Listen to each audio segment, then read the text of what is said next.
Hey, Tony Gaskins here. Hopefully you can hear me.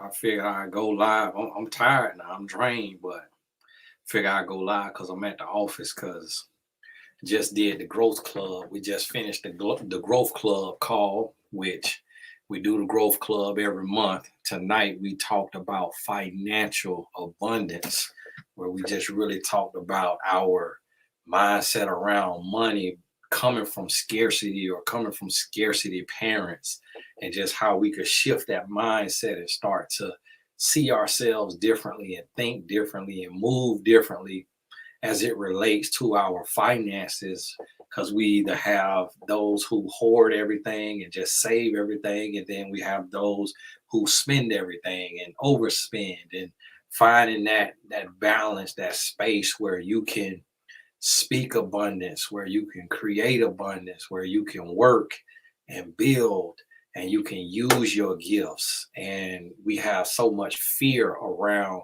using our gifts and being paid for our gifts. And we have guilt around making money and around charging for our services or our gifts.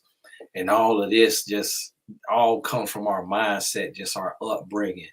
And we've seen it to where you got the uncle who says he won't tie his shoes for $20 an hour when he's only worth $8 an hour. And then you have the person who worth $20 an hour, but they only ask for $10 an hour. And so we've seen these mindsets. So that's what we talked about tonight in the Growth Club.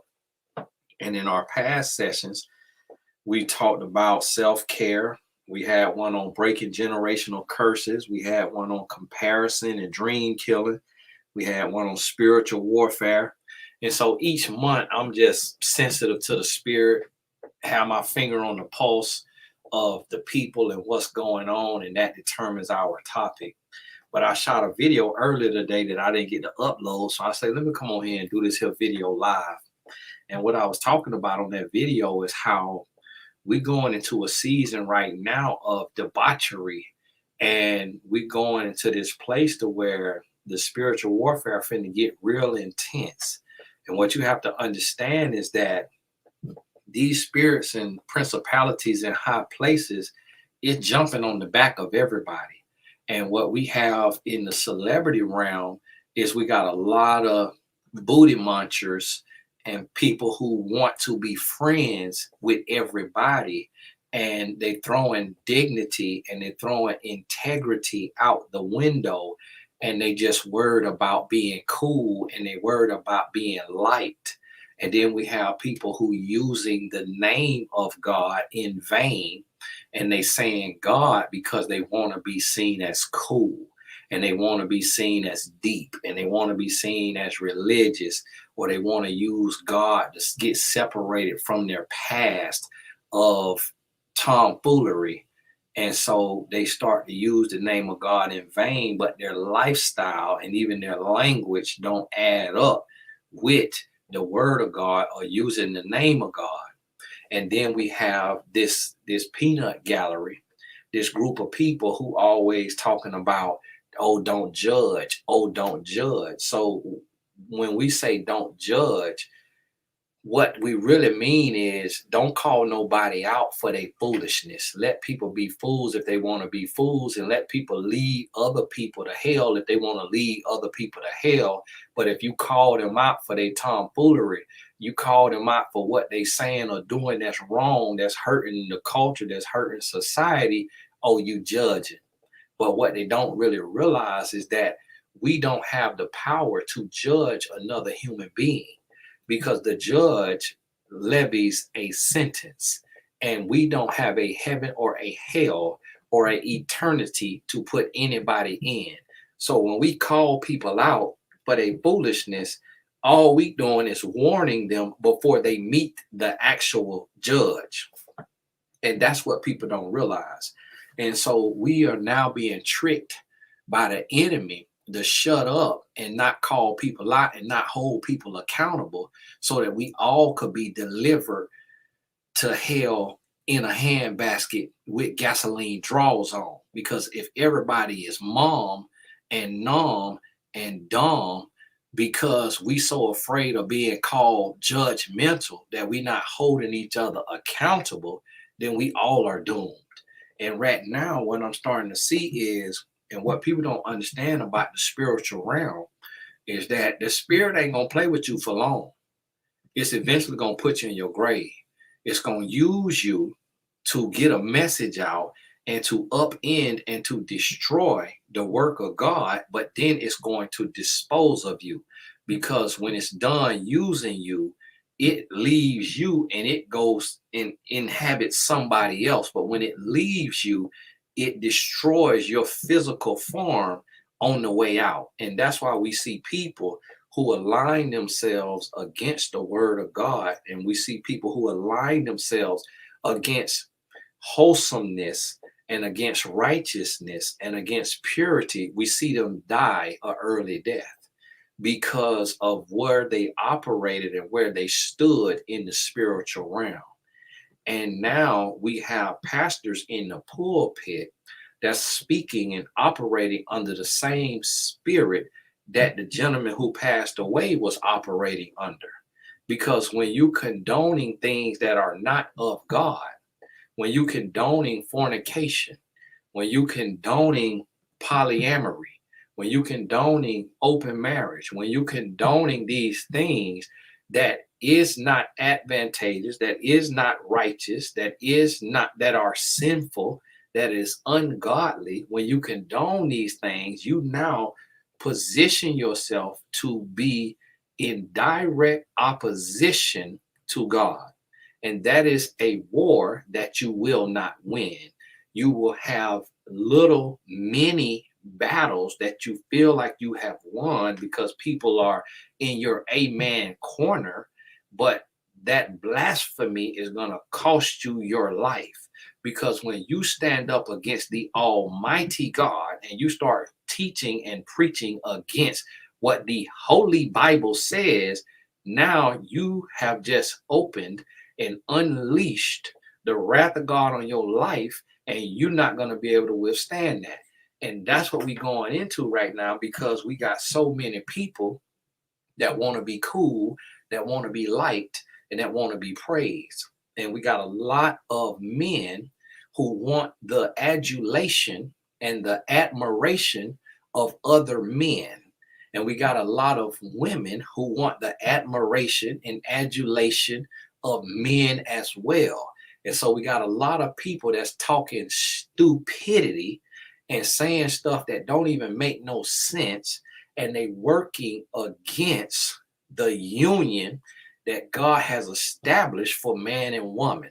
They working against marriage, they working against unity, they working against the family, and they trying to upend the family dynamic that is a man and a woman raising or adopting kids and doing so righteously and impacting the world with intentionality to make it a better place and to lead people to Christ. You have people that are directly opposing that. And that's why you start to see them suffer. That's why you see their career end up in the toilet. That's why you see their body or their health end up in the toilet. Because when you are in spiritual warfare, you have to be covered spiritually. But the thing about it is, if you are not on the side of God, you are not covered. You are being used. And see, what people think is, people think that if the adversary, if somebody is working against God, meaning they teaching things that are contrary to the Holy Bible, and then we have a lot of idiots that think the Holy Bible is a Caucasian book. When where did you see a Caucasian in the Bible? So we have people who are trying to tell people that the basic instructions before leaving earth, the Bible, is a white man's religion. But there is not a white man in the Bible. So how is this a white man's religion if there is not a white man in the Bible? There is not an American in the Bible. There is not a white American in the Bible. So how is this a white man's religion? But when you actually read the book and you take the book to task and you implement the teachings in your life get better. You go into a season of grace and mercy, and you have life, and you have life more abundantly. I done been a drug dealer. I done been an abusive boyfriend. I done been a womanizer. I done been everything that you can be. But when I got into that holy Bible, that's when my life changed for the better. That's when things started to go my way. And that's when I was able to have a smile in the midst of the storm. That's when I was able to have that peace. But see, what right now is we got the adversary got a lot of people that sound smart, that look smart. They got a PhD. They got all these kind of letters, and they dumb as a box of rocks. Because when you, as a creation, as a creature, align yourself in opposition to your creator, that lets me know right there that you are ignorant. That when you going against a belief system that has been proven, that has stood the test of time for thousands of years, and that has changed lives around the world, and that people are being set free, and you try to denounce the name of God, and you try to attack the church, and you try to attack the Bible, and you try to do all of this stuff, that let me know you ignorant. Because one thing I'm not going to do, if I don't know somebody else God and what they God has done for them, I'm not speaking on their God. I know what I believe in. I know who my God is, but my God ain't called me to be arguing and debating and trying to tear down nobody else God. What my God called me to do is to let his love shine through me so that people will be interested and want to know more about my belief system instead of me trying to stand on the mountaintop or on the street corner and debate like dummies about something that we don't have the mental capacity to fully understand. Because if we could wrap our mind around God, then we would be the God instead of God being God. We will be able to go and create man from dust. And we will be able to create new strands and different types of humans if we was gods. If we was gods, then we wouldn't have money problems. If we was gods, then we wouldn't have health problems. If we was God, we wouldn't have a beginning and an end if we was God. But people around here thinking that they God, and they lining themselves up and calling themselves a God, and that's why we're going to see them become dust earlier than they would have became dust if they would have moved with some sense.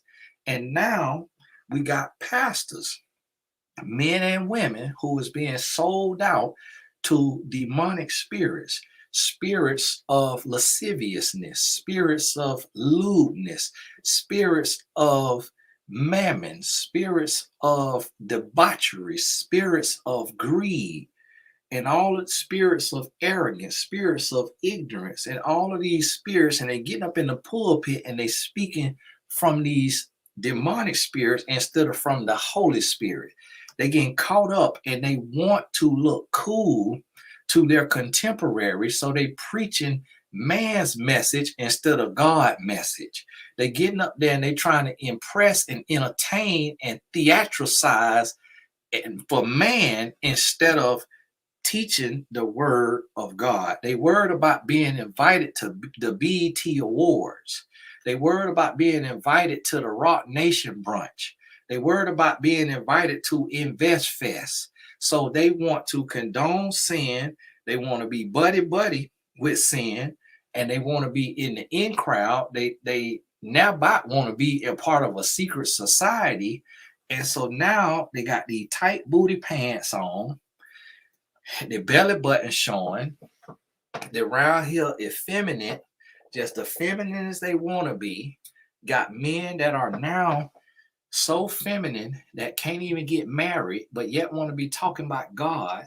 When God say a man who finds a wife, God didn't say a man who start a podcast. God didn't say a man who start a business. God didn't say a man who got a multi-level marketing company. God didn't say a man who start a church. God said a man who find a wife finds a good thing and receive favor from the Lord. But then we got men who want to make a covenant and then destroy the covenant and walk away from the covenant and let their wife walk away from the covenant and then go marry for money. Because we have people thinking and believing and teaching that marriage is a business deal. When God ain't called us to do business with our spouse in the literal sense of the word. It ain't about business. It's about unity. It's about stability. And it's about pushing the body forward through our representation of Christ in the world. But now we got people who claim to believe in Christ who actually got behind the pulpit so they could have a consistent donation of a check every Sunday, because what they really wanted to do in life did not pan out, and they thought that getting donations to make a living instead of being on food stamps or welfare would be a good thing to do. So it was a business move instead of a calling. They were not called, they just came. So now we have wolves in sheep clothing, and we got wolves in shepherd's clothing. But the people get so caught up worshiping us, those of us with a platform, those of us with a voice, people get so caught up in worshiping us that they're not listening to what we're saying. So instead of worshiping God, humans are now worshiping other men or women, so that when the man or woman is inhabited by a demonic spirit, people cannot even tell that it's a demonic spirit because they've fallen in love with the man or woman who claims to be a man or woman of God. And now people try to use God as a scapegoat. So they want to go cheat on their wife or cheat on their husband and then start going to church and preaching. Then start talking about God this and God that after they get exposed for their adultery or their fornication or their embezzling of funds. Now they want to be uber extra Christian.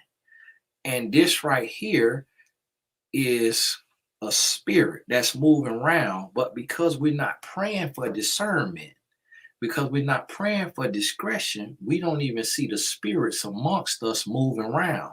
And then what happened is the adversary will take and raise up voices of minions and pawns to create distractions. So these demonic spirits will then start making accusations and calling out those who are working for God and start saying they are fake and they are this and they are that, because what the adversary knows is that 50% of people is going to hear this loud idiot. So because of how we're set up, we believe most of what we hear and everything of what we see. So the adversary, knowing that, will bring Decepticons and decoys to distract from the work of the Lord, knowing that most people will be torn and cannot tell the real from the fake, because whatever spirit that you are entertaining is the spirit that will have the most access to your life. So if you are closer to the Holy Spirit, then you will be able to discern evil spirits. But if you are closer to evil spirits, then you won't be able to discern evil spirits, nor will you be able to recognize a Holy Spirit, a pure spirit. So what's happening is we got people who see the real as fake and the fake as real, because the real does not have to dress up. The real comes as it is.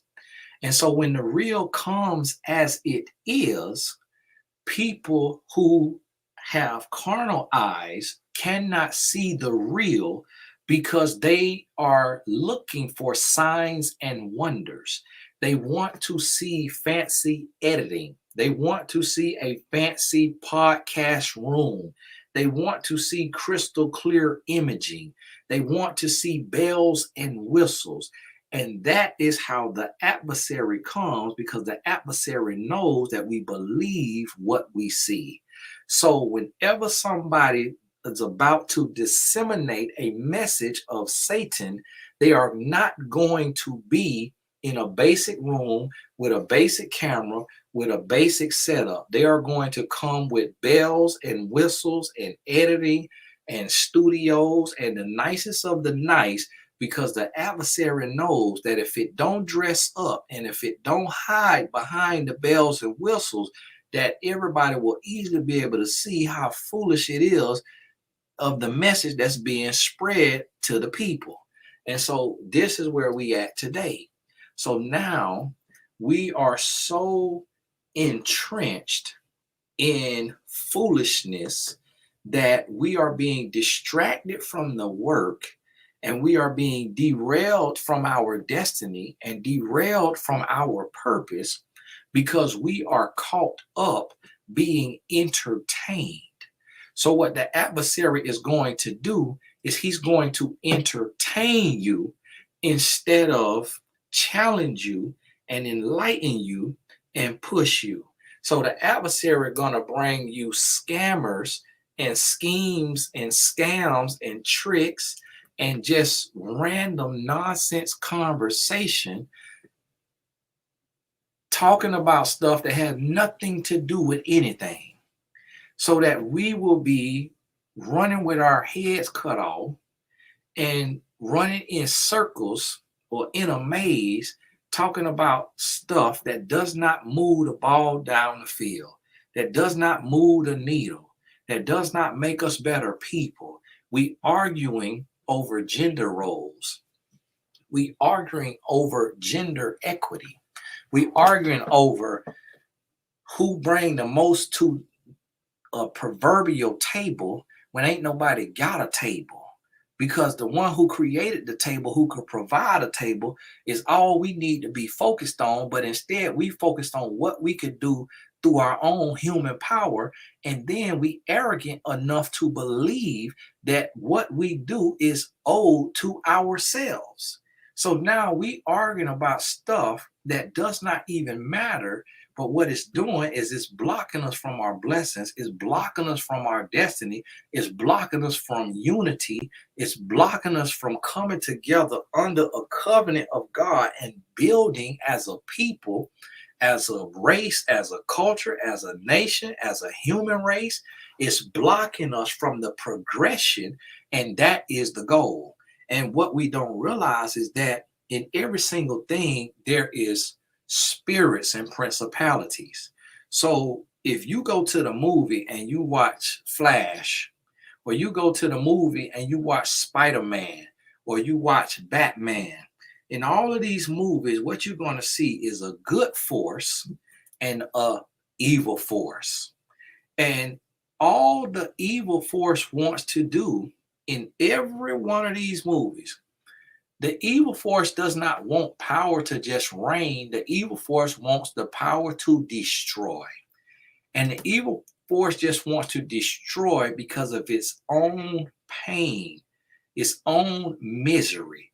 It wants to steal the livelihood and the happiness of everybody else and destroy it because it's already destroyed, because it's already unhappy. So when we think about the spiritual realm of how Satan wanted power and wanted to be greater than God, and at the instance of that thought, he was kicked out of heaven. When he hit the earth, he felt defeated, he felt lost, he felt destroyed, he felt worthless. So the goal became to destroy your life, to destroy your peace, to destroy your happiness. So now we have the spawns of Satan, we have the minions of Satan, we got the tools of Satan sitting on podcasts demeaning women, Women sitting on podcasts demeaning men, and all it is to destroy and to divide. And so we got people that are facilitating conversations of nonsense. And all the conversations are when you ate at the table and when you conversating tonight and when you hardly initiated and when you doing all of this here, all you doing is creating conversations that's not moving the ball down the field, but instead is creating confusion and people leaving more confused than when they came, because somebody coming on with the gospel and then somebody coming on with Satan message. So now your viewers are sitting there and they're scratching their head and they puzzled because they were getting ready to go right, then they end up going left, then they were about to go forward, then they end up going backwards because they had somebody come on and tell them the benefits and the beauty of being married and being faithful. And then the next thing you know, they got a PhD come on who raising funds for a school talking about he want 2, 3 wives and polyamory and polygamy and all of this different stuff. So now the viewer sitting there and like, oh, well, I seen this person who married and faithful and got the benefits of marriage and doing things God way. And then this person come on with a PhD talking about he want 2 wives or she want 3 husbands.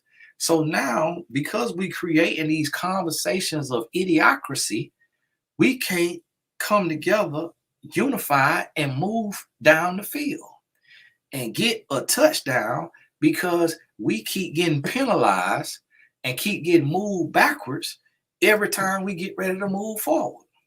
And all people worry about is fame and notoriety and clout and money. And don't nobody want to hold nobody accountable because everybody want to be invited to the party. Because people more concerned with being impressed by or being impressive to their peers than being obedient to their creator. People worry about getting in the club and getting in the society and getting in the association than being able to stand before their creator and hear, well done, my good and faithful servant.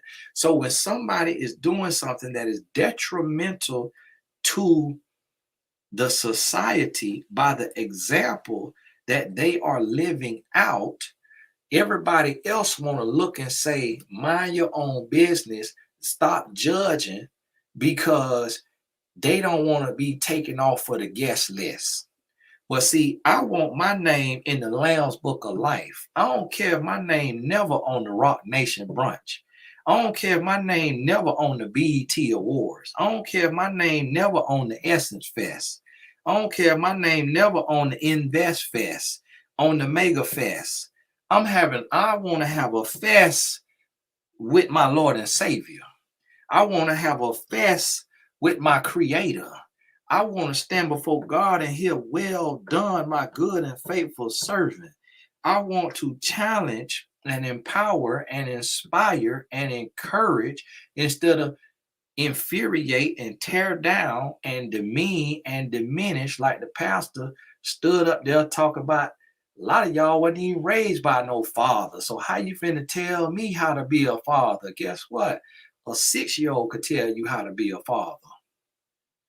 A woman could tell a man how to be a father because she had a father or she had a father, whether he was there or not. Because fatherhood, just like motherhood, is based on principles. It ain't rocket science. So now, why would we be standing in the pulpit gaslighting the trauma of those who was raised without a father and reminding them they was raised without a father just because our arrogance don't want to hear tips on fatherhood from somebody who is not a man, as if our mother or our wife or our sister could not tell us how to be a better father, because they carrying the kids. They pushing the kids out. When the father acts out of anger, when we act out of anger, when we are absent, when we give our word and don't keep our word, who has to deal with that child's tears? Mama. Whether it's the child mama or whether it's our mama, mama. So mama can tell us a few things about being a stand-up man.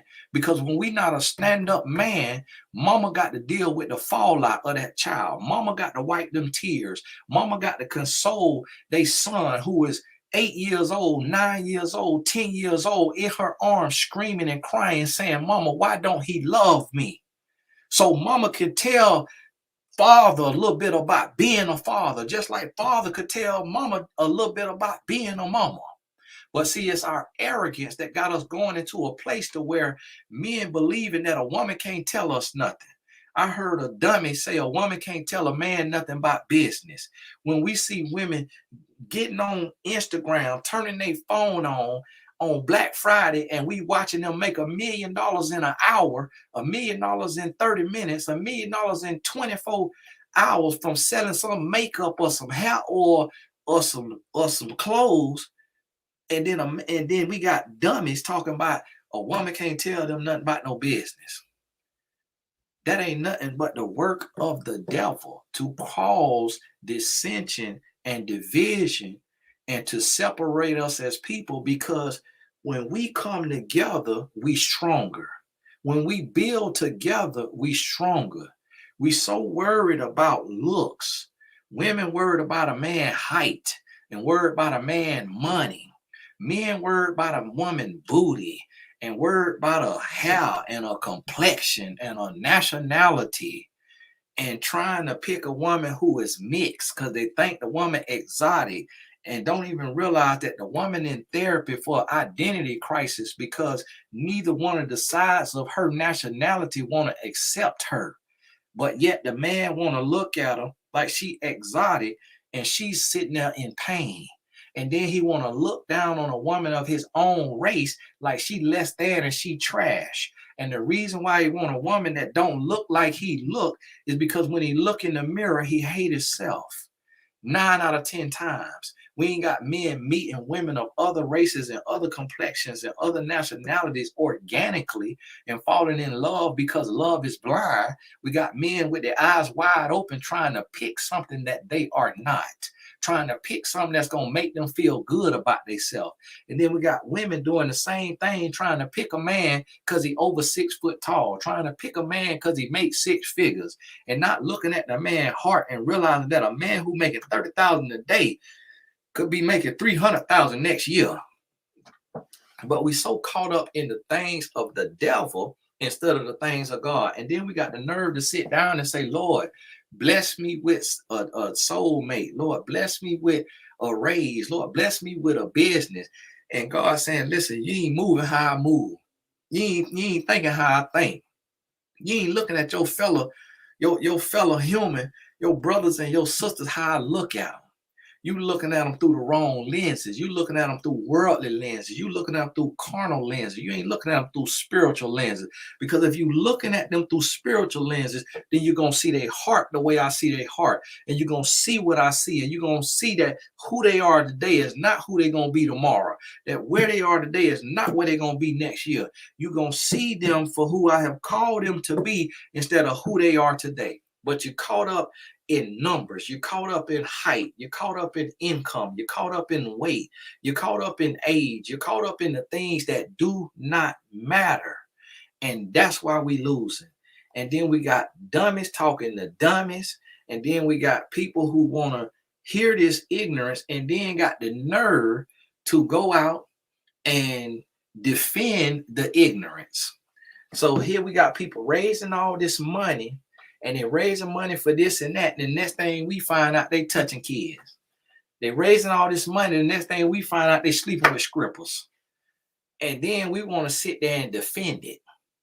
And then now everybody's so greedy. That's why they got the show on CNBC that is called American Greed. Because my homeboy called me. And I got these calls about this company that they tell me that a white man is waking up and he going to the computer and that he's day trading and that he day trading and he day trading our money. And they telling me they putting in 10,000, 50,000, 100,000, and that he day trading their money. And I say, have we come to a place that we so greedy that we can't hear the idiocracy in that? Do you think I'm fixing to take my money that I done bust my butt for, that I done work hard for, and let somebody else gamble it? If I want to gamble with some money, I'm going to go to the casino. I'm not finna send my money to nobody and let them, but we so wrapped up in greed. Listen, I ain't giving nobody a dime. I'm fixing to invest in me. But we so caught up in greed. We so caught up in getting ahead. Do you know how many people gave these people millions of dollars? And now they done exposed a $500 million scam of day trading. Do you know, don't nobody make no money day trade? Don't nobody make no money day trade. They don't get nothing but a headache. And they'll have one win and 1,000 losses, and then they'll sell you a course on the one win that they had. And that's what make them a millionaire. But yet we'll sit here and we so greedy and we so desperate that we want to believe anything that we want to hear. Listen, if I don't understand it, I ain't doing it. If I can't do it, I ain't doing it. I ain't trusting another human being when I'm looking around and seeing 9 out of 10 humans today have been turned over to a reprobate mind. 9 out of 10 humans today then tried to give God they booty to kiss. So I'm not finna collaborate. I'm not finna delegate. I ain't finna delegate my destiny, because you can't even trust somebody handling your emails. You can't even trust humans today. You can't trust nobody around your wife. You can't trust nobody around your best friend. You can't trust nobody with your sister or your mama. They'll try to put something on your own family members.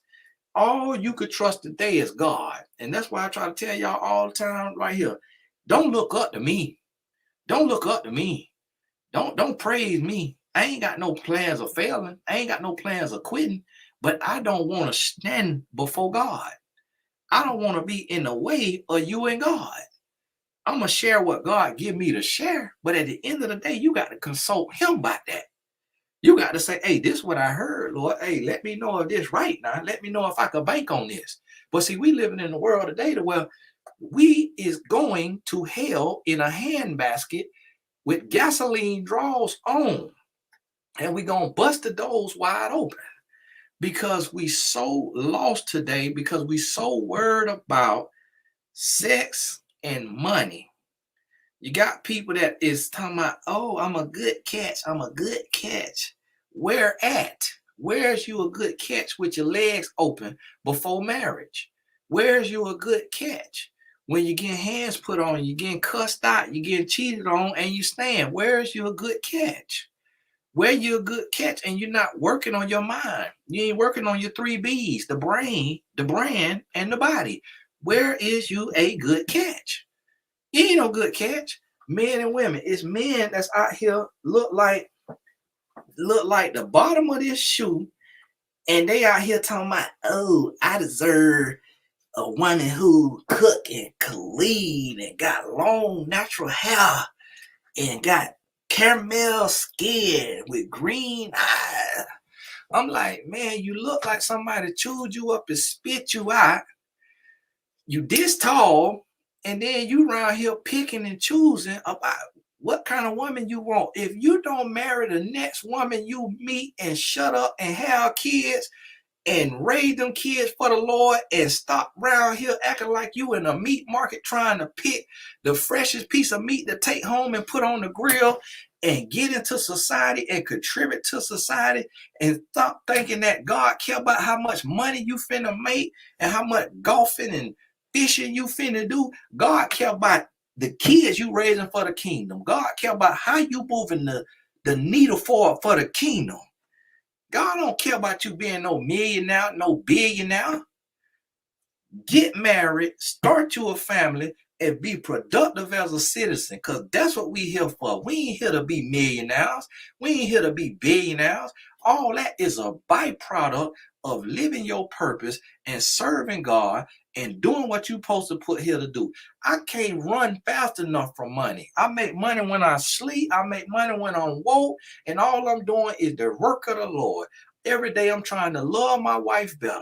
I'm trying to love my kids better. And that right there is where I have found peace. That right there, I done been a drug dealer. I done been a womanizer. I done been an organized pimp. I done been a criminal. I done been to jail. I done seen the other side. I done held that gun in my hand. I done had it in my lap with the work right behind me and stopped by the police and God graced me to get through it. I done seen it all and done it all, and it ain't nothing in it except when you live in your purpose. And that's what we got to realize is we so caught up. We got men around here swinging from other men dang-a-lang. Got cucumber in the booty men so worried about being on a panel. Oh, I got to get invited to Invest Fest, so I don't want to say nothing that sounds like I'm taking up for women because the guy's going to call me a simp, and then I'm not going to get invited to the podcast, and I'm not going to get invited to the brunch, and I'm not going to get invited to the after party or to the fest. So I can't say nothing that sounds like I care about my mama or I care about my sister. We got men so worried about being kissed on the cheek by another man at the brunch that we can't even be real men and call wrong wrong, call a spade and speak up. We still got men, grown men, trying to impress other men. And then we got women around here don't know what in the world that they going through, because whatever is going on in the world, every single woman is feeling the need and feeling like she's not worthy enough, feeling like she's not enough. You got every single body going to the dentist. If I knew better, instead of becoming a servant of the Lord, I'd have became a dentist so I could be putting these mouses in y'all mouth. Everybody going to the dentist and got a mouth full of mouses. And then everybody coming out here, everybody under the knife. We got all of these breasts, all this booty. Got to keep going to get the surgery over and over and over. Now we got men out here getting lipo. Men getting lipo, getting chest put on, getting the abs sculpted. It's like, what is we doing? What is we doing? Like, why are we so worried about these aesthetics? And then leave the doctor office. It's like, listen, if you feel like God had you looking a hot mess, Dr. Miami finna have you looking messier because he ain't got the skills and the gift that God got. So now you walk around and Buddha like this right here, Buddha look like this microphone. And Buddha ain't supposed to be sticking out like no microphone, but you're around here looking like that because we ain't got no self-esteem. We ain't got no self-love. You know why? Because we ain't talking to God. We ain't talking to God. Y'all got me around here feeling like if I ain't got veneers, I ain't got no money. So I've been thinking about going to the doctor and get some of them chiclets put in my mouth. Absolutely not doing it. Because I'm going to thank God for what he gave me. I'm going to put me some braces on here. I'm going to go to the gym. I'm not going to get no lipo. I'm going to the gym. And if I got to go on the keto diet, I'm going to be on the keto. If I got to be on the Atkins, I'm finna be on the Atkins. I'm not finna go get up under nobody's knife because that's a trick of the enemy. That's a trick of the enemy to where we feel like we can't love ourselves enough. And then now it's being reinforced. It's being reinforced. It's being praised. And so now women being treated like pawns on a chessboard. Women being treated like a piece of meat in the meat market. And signing up for it. Women signing up to be a second and third girlfriend. Women signing up to be a jump off. Women signing up to be abused and dogged out and mistreated and treated like crap. Women signing up for it. As long as they can get a bag out of it or get a high rise, a condo, get a luxury vehicle that the interest rate too high, don't get repossessed when the man cheat on you and you want to find a backbone to lead. Now you finna take the car back. But yet we signing up for it. And then we got these men that is under arrested development, ain't never been arrested and ain't never been developed, but they got arrested development, 78 years old and scared to get married. 78 years old and scared to walk down the aisle. And this right here, what we call in society, this what we call in life, this what we call in love. It's ridiculous. And then we out here, we ain't got a sense in common. We ain't got a common sense, and we ain't got a sense in common. And we sitting here and we listening to dummies. We is listening to dummies. We sitting up here and we watching podcasts where the host is confused that you could get an auto loan directly from the bank. The host is enlightened that you could get a business credit card. The host is enlightened that you could start an LLC and you could have an incorporation. You have your nonprofit. And that you could have you a for-profit company and a non-profit company. And that you could get business credit. And that you could raise your personal credit score hundreds of points in 30 days, 45 days. The host is confused. Hold on now. Say this again. Hold on now. So you mean to tell me that I can hire my child, pay them $13,000, not have to claim it, and put it in a Roth IRA? Oh my goodness. And then white people sitting there look like, ugh.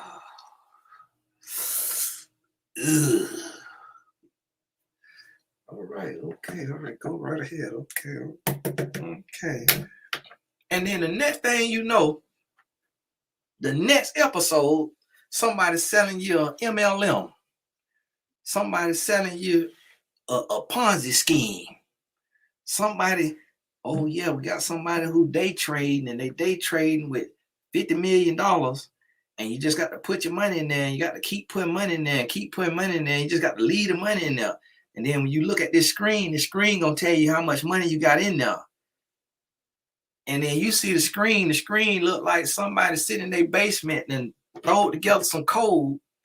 And then the numbers keep changing, and they going up and down, backwards, front, left, and right.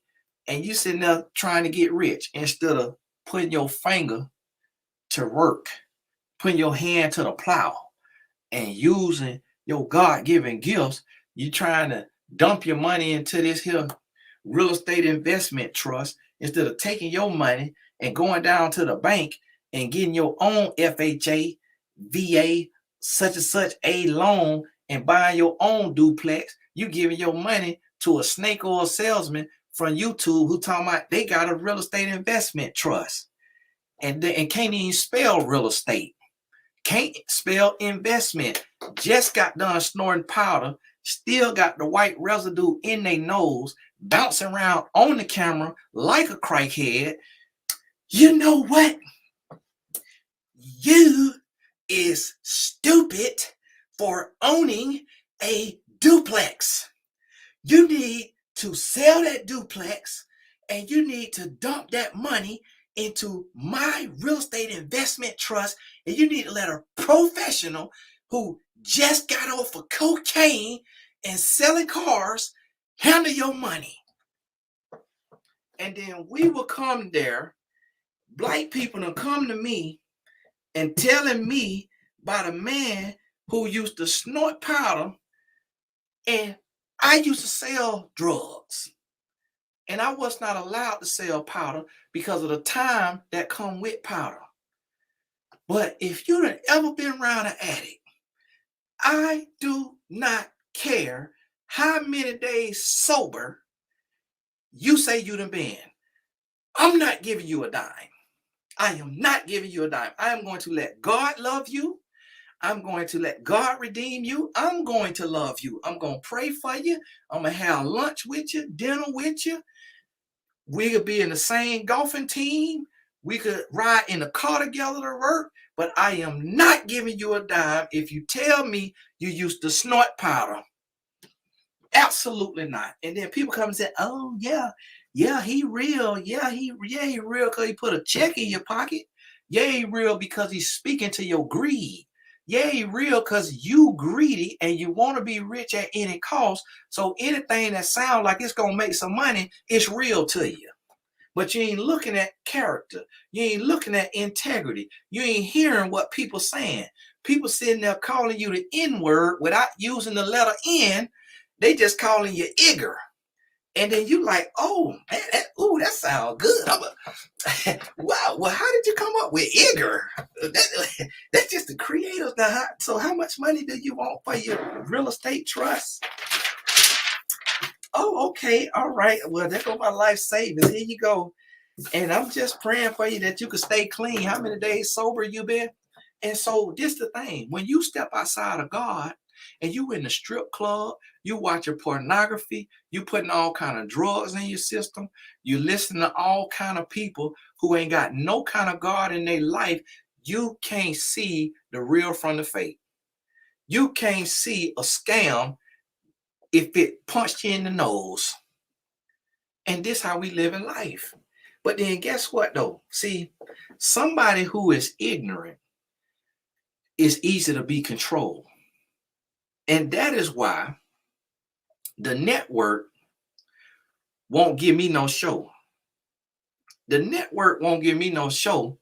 The reason why they won't give me no show because they know if they let me get on there and talk too much, people gonna stop watching TV and start working on their business, start working in their purpose, start paying more attention to their spouse, start taking care of their kids. They ain't got an hour to give to the television no more. So they're not going to put nobody on TV with no sense.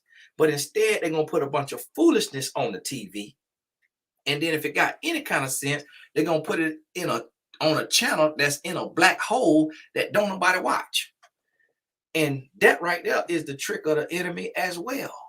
And so we don't want to realize that. We don't want to hear that. And then the only way today to get a following is if you selling pipe dreams about money that could be made when ain't no money being made. When everybody talking is telling a lie about how much money they done made and how much money could be made. Because if all that money could be made, you'll be sitting over there making money. And if all that money could be made, then your mama, your daddy, your sister, your brother, and everybody around you will have that money, and everybody will have them a house, everybody will have them a car. And if all that money could be made, you not going to be sitting on no podcast talking to no strangers when your mama's still struggling. That's not what you're finna be doing. Because see, when we real honest about it, ain't no money could be made other than what God gonna grace you to make and the work that you finna put in. And we know 99.9% of people ain't gonna put in the work.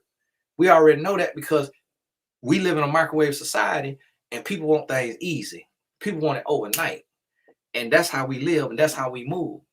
And so now we sitting here and the way you got to build today is you got to get you a podcast with a bunch of dummies. And you got to sit there and argue about if a woman draws dirty or not. And then the next topic is, should a man have a hairline?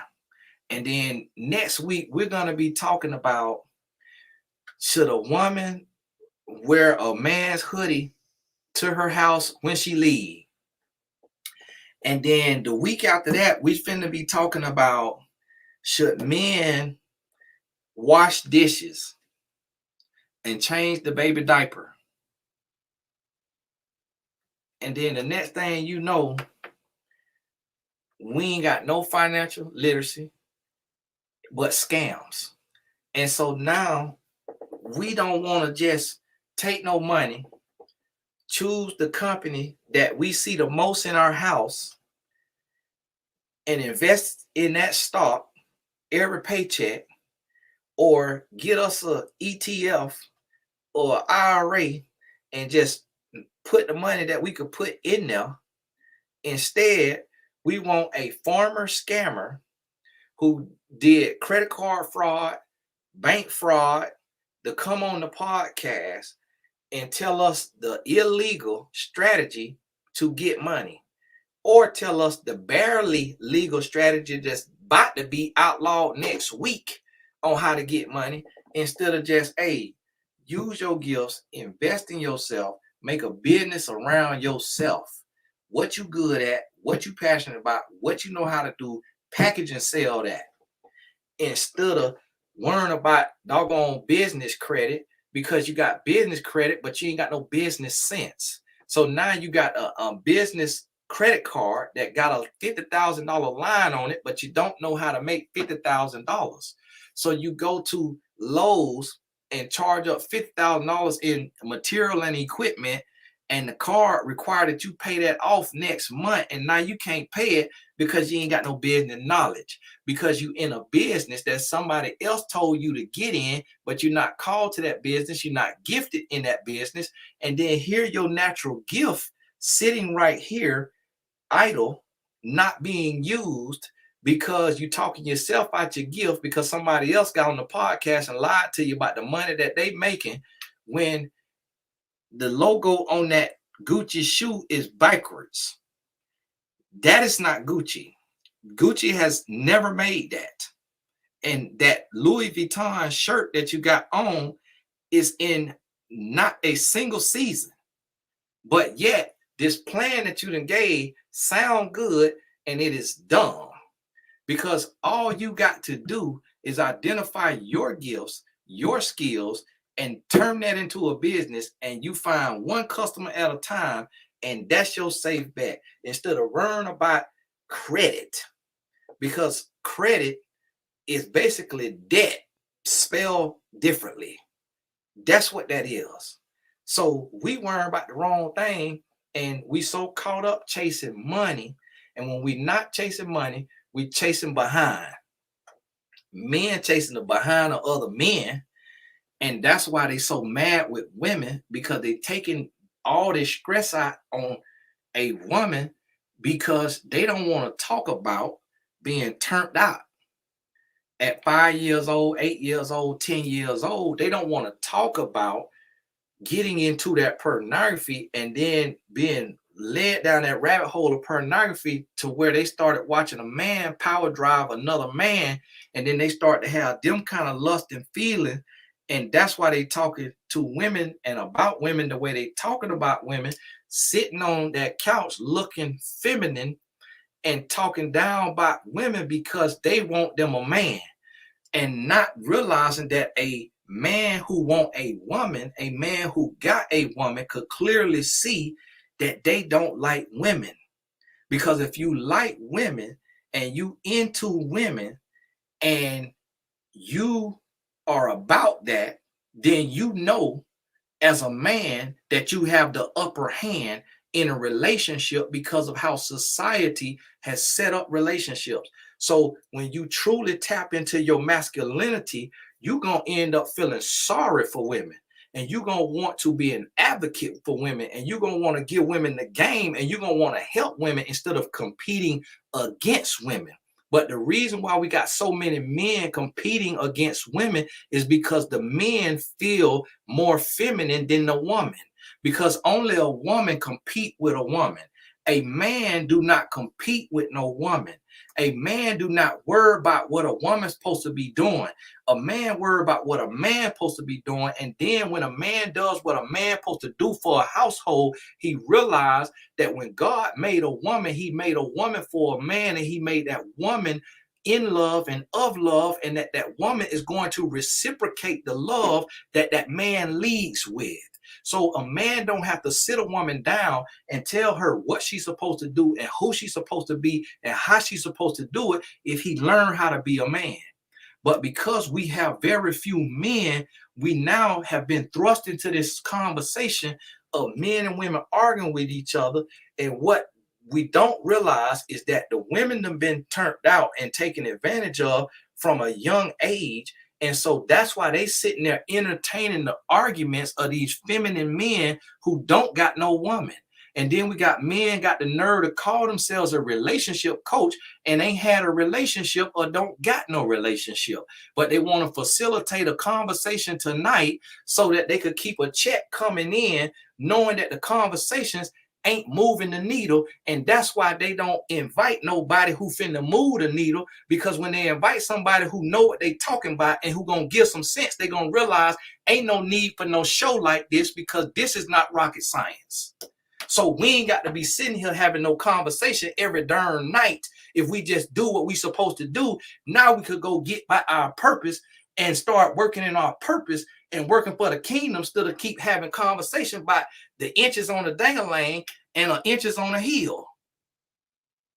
But we sitting here spinning in circles, watching every other race run laps around us and building generational work and buying up the block, while we keep sitting here listening to real estate investors who ain't invested in no real estate, telling us what we need to do in real estate. And then the next thing you know, everybody giving their money to somebody to buy some real estate, and then come to find out the person they gave their money to was not buying real estate.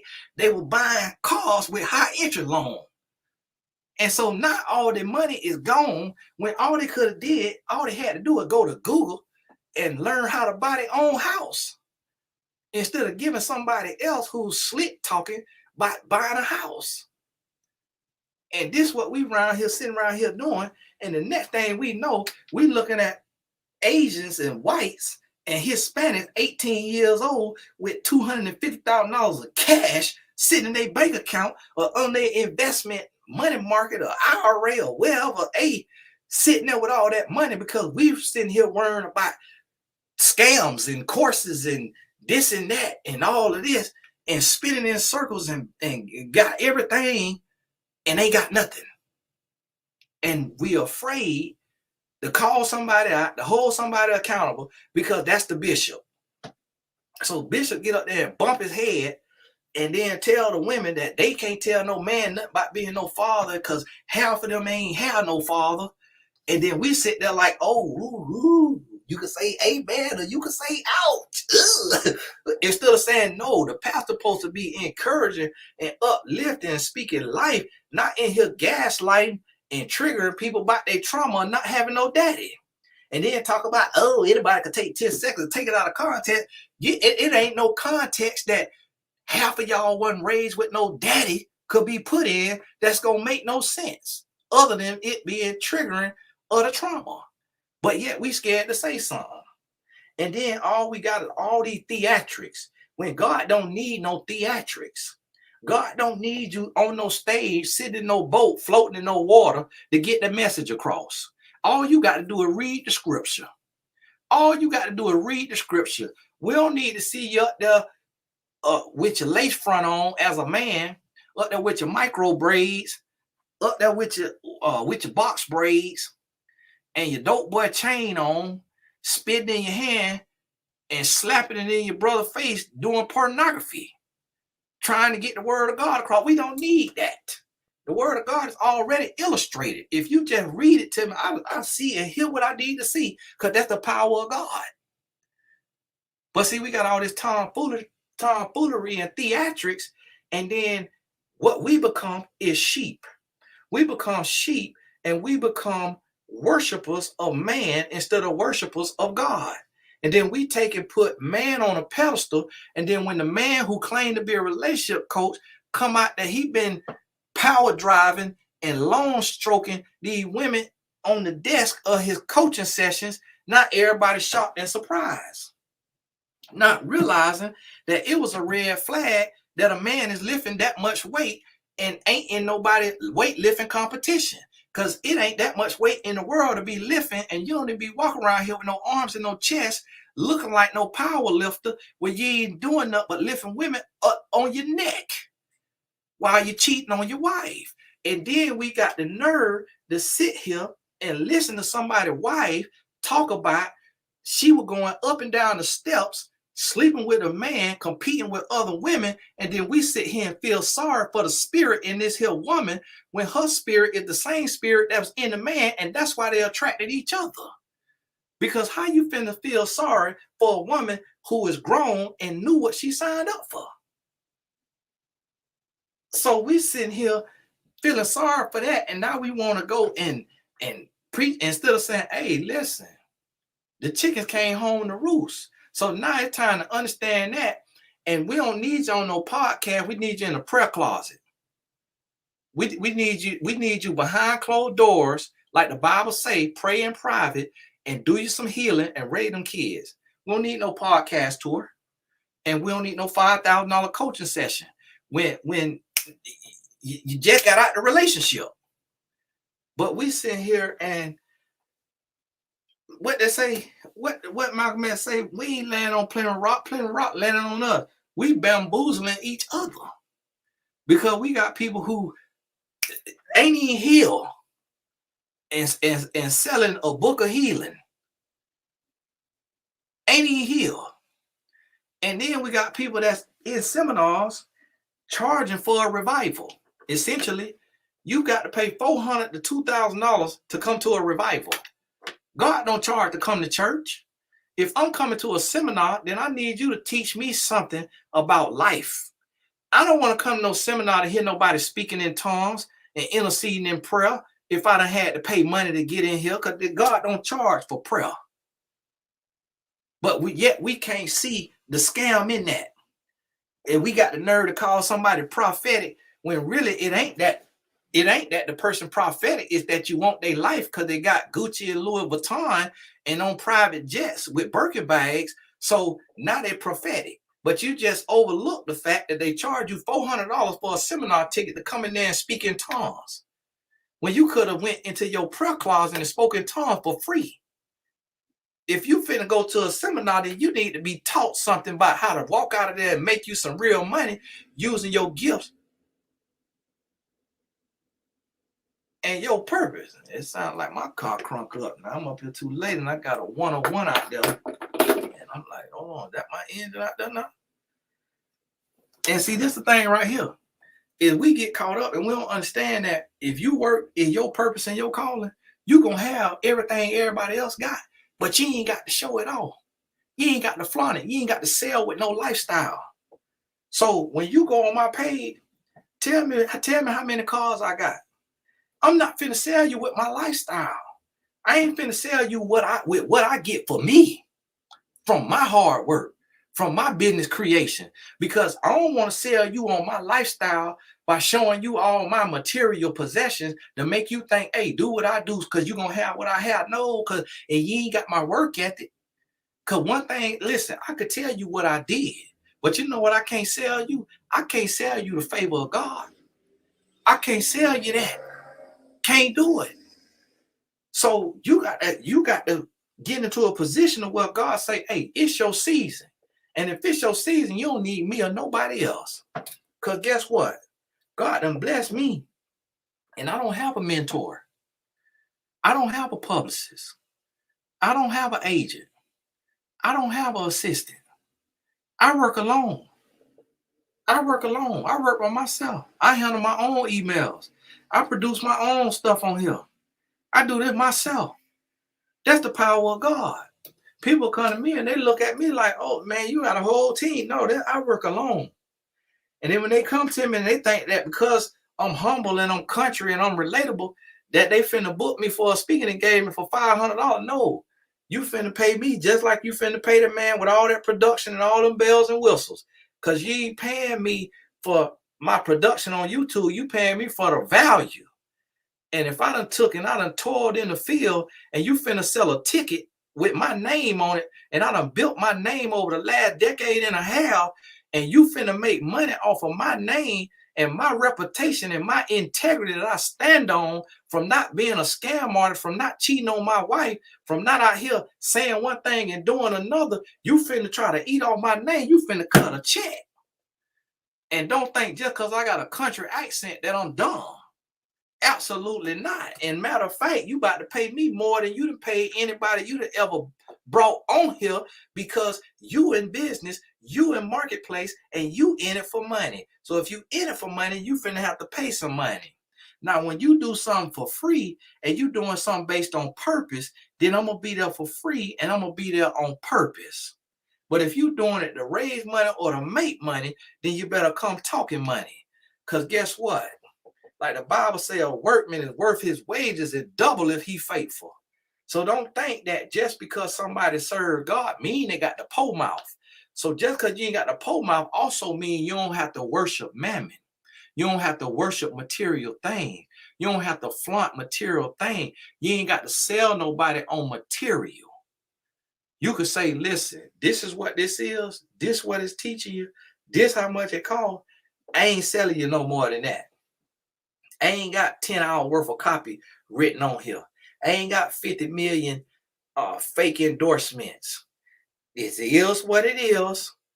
It's lower than what it should be. It's for you or it's not. That's how I keep it right there. Right now, my course is 90% off. It's 90% off. You know why? Because I like to turn the industry on its head. And the reason why it's 90% off, because how much you had to pay for your salvation. So I ain't trying to take and get somebody to empty their bank account for a course that if they really want to learn it themselves, they could go out and learn it themselves the same way I learned it myself. The only reason why it's a price on it is because I had to pay the price to get the knowledge. So now you getting to skip the learning curve. You jumping the learning curve, and that's why you paying me. But I'm going to give you such a sweet deal that by the time you get through the course, you're going to feel like you just robbed me. And the reason why I want you to feel like you robbed me is because every single day I feel like I robbed my Savior, because I'm receiving grace and I'm receiving faith and favor that is unmerited. So who am I to charge you $5,000, $3,500? I see people jump off the porch and go to charging $5,000 for a course and ain't done nothing in business. Ain't done nothing in the real world. They took one internet class and now they charge $5,000 for a course and they had no real world success. And then here I am, done touched millions of dollars, and I'm selling a course for $19.70. But because of the way the world set up is, what look like it's now about free, like salvation, we don't want it. Instead, we want to bend over and get poked in the behind to be inside of a society, to be inside of a secret organization. But here it is, your salvation free, but you rather get poked in the booty to get invited to a party in Hollywood. And you getting that Hollywood put on you. And now you got to live the rest of your life feeling insecure and violated because you want to go to that man party in Hollywood. And he put that pole on you. And then here the Lord is sitting up here looking down at y'all over there in that room with that debauchery, that tomfoolery, that Sodom and Gomorrah sitting over there. The Lord looking at y'all like, oh my goodness, boy, salvation free. And you over there getting punished to be part of a secret society, to be in a club. You're over there putting drugs in your body. You're over there slapping your mama. You're over there denouncing your friends and disgracing your family to be invited to an event. You're over there condoning adultery. Here it is, grown men seeing grown men cheat on their wife and kids and ain't man enough to say, bro, that ain't right. Bro, that ain't cool, bro. Listen, that ain't how we supposed to be moving. If you want to move like that, then just be single. Why get married if you finna cheat on that woman? That don't make no sense, bro. Just for that little bit of nut, you ain't never had no nut. You don't know how fleeting that is. You don't know what that feeling is. It's like you ain't like you in there power stroking. You ain't in there unless you're on them pills. You're on them pills in the Red Bull, and we see what that'll do to you. We already know that ain't no recipe for success. That's a recipe for disaster. You popping that Viagra and Red Bull, that we know that's finna lay you down early. God forbid. But yet we can't hold men accountable and say, hey, when you get married, be faithful. Hey, when you get married, be faithful. Because when you cheat on your wife, you ain't just cheating on your wife. You cheating on your kids. And when your kid find your phone and find all that pornography in your phone, and they was looking to play a video game, and then you got pornography notification popping up at the top, or they mess around and know your code to see you put that code in, and they get to that hidden folder and they see all them naked pictures from the women on your job. Now you done broke your kids for life. Just like that right there. But see, as men, we don't want to hold men accountable because we want to be impressive to other men. We want to be impressive to other men. And then now what the devil raising up now, he raising women who want the praise and adulation of men So we got women carrying the message of toxic men. We got women who carrying the message of men who say single mothers is worthless, who say if a woman go on a date after 5, she need to be ready to have sex, who say that if a woman over 35, she ain't worth nothing, she need to settle for whatever she could get. But then we got women who say, oh yeah, he right, because they hate themselves. They hate themselves. And then the next thing you know, because of the division, see, this is what you got to realize. When you of like mind, and when you of like mind, you could build stronger. So if you get with somebody of your race, they your culture, they're your religion, you're going to be able to build a whole lot faster and a lot stronger than being with somebody that you got to learn everything about their culture, everything about their religion, everything about their race. You going all the way backwards. You starting at ground zero, and now you trying to build up, and you got to fight battle after battle after battle after battle, and you ain't got to just fight with each other. You got to fight with the friends. You got to fight with the family. So by the end of the day, you barely accomplished anything, but you went over there because you so-called got upset with the men of your race, and now you want to have an exodus.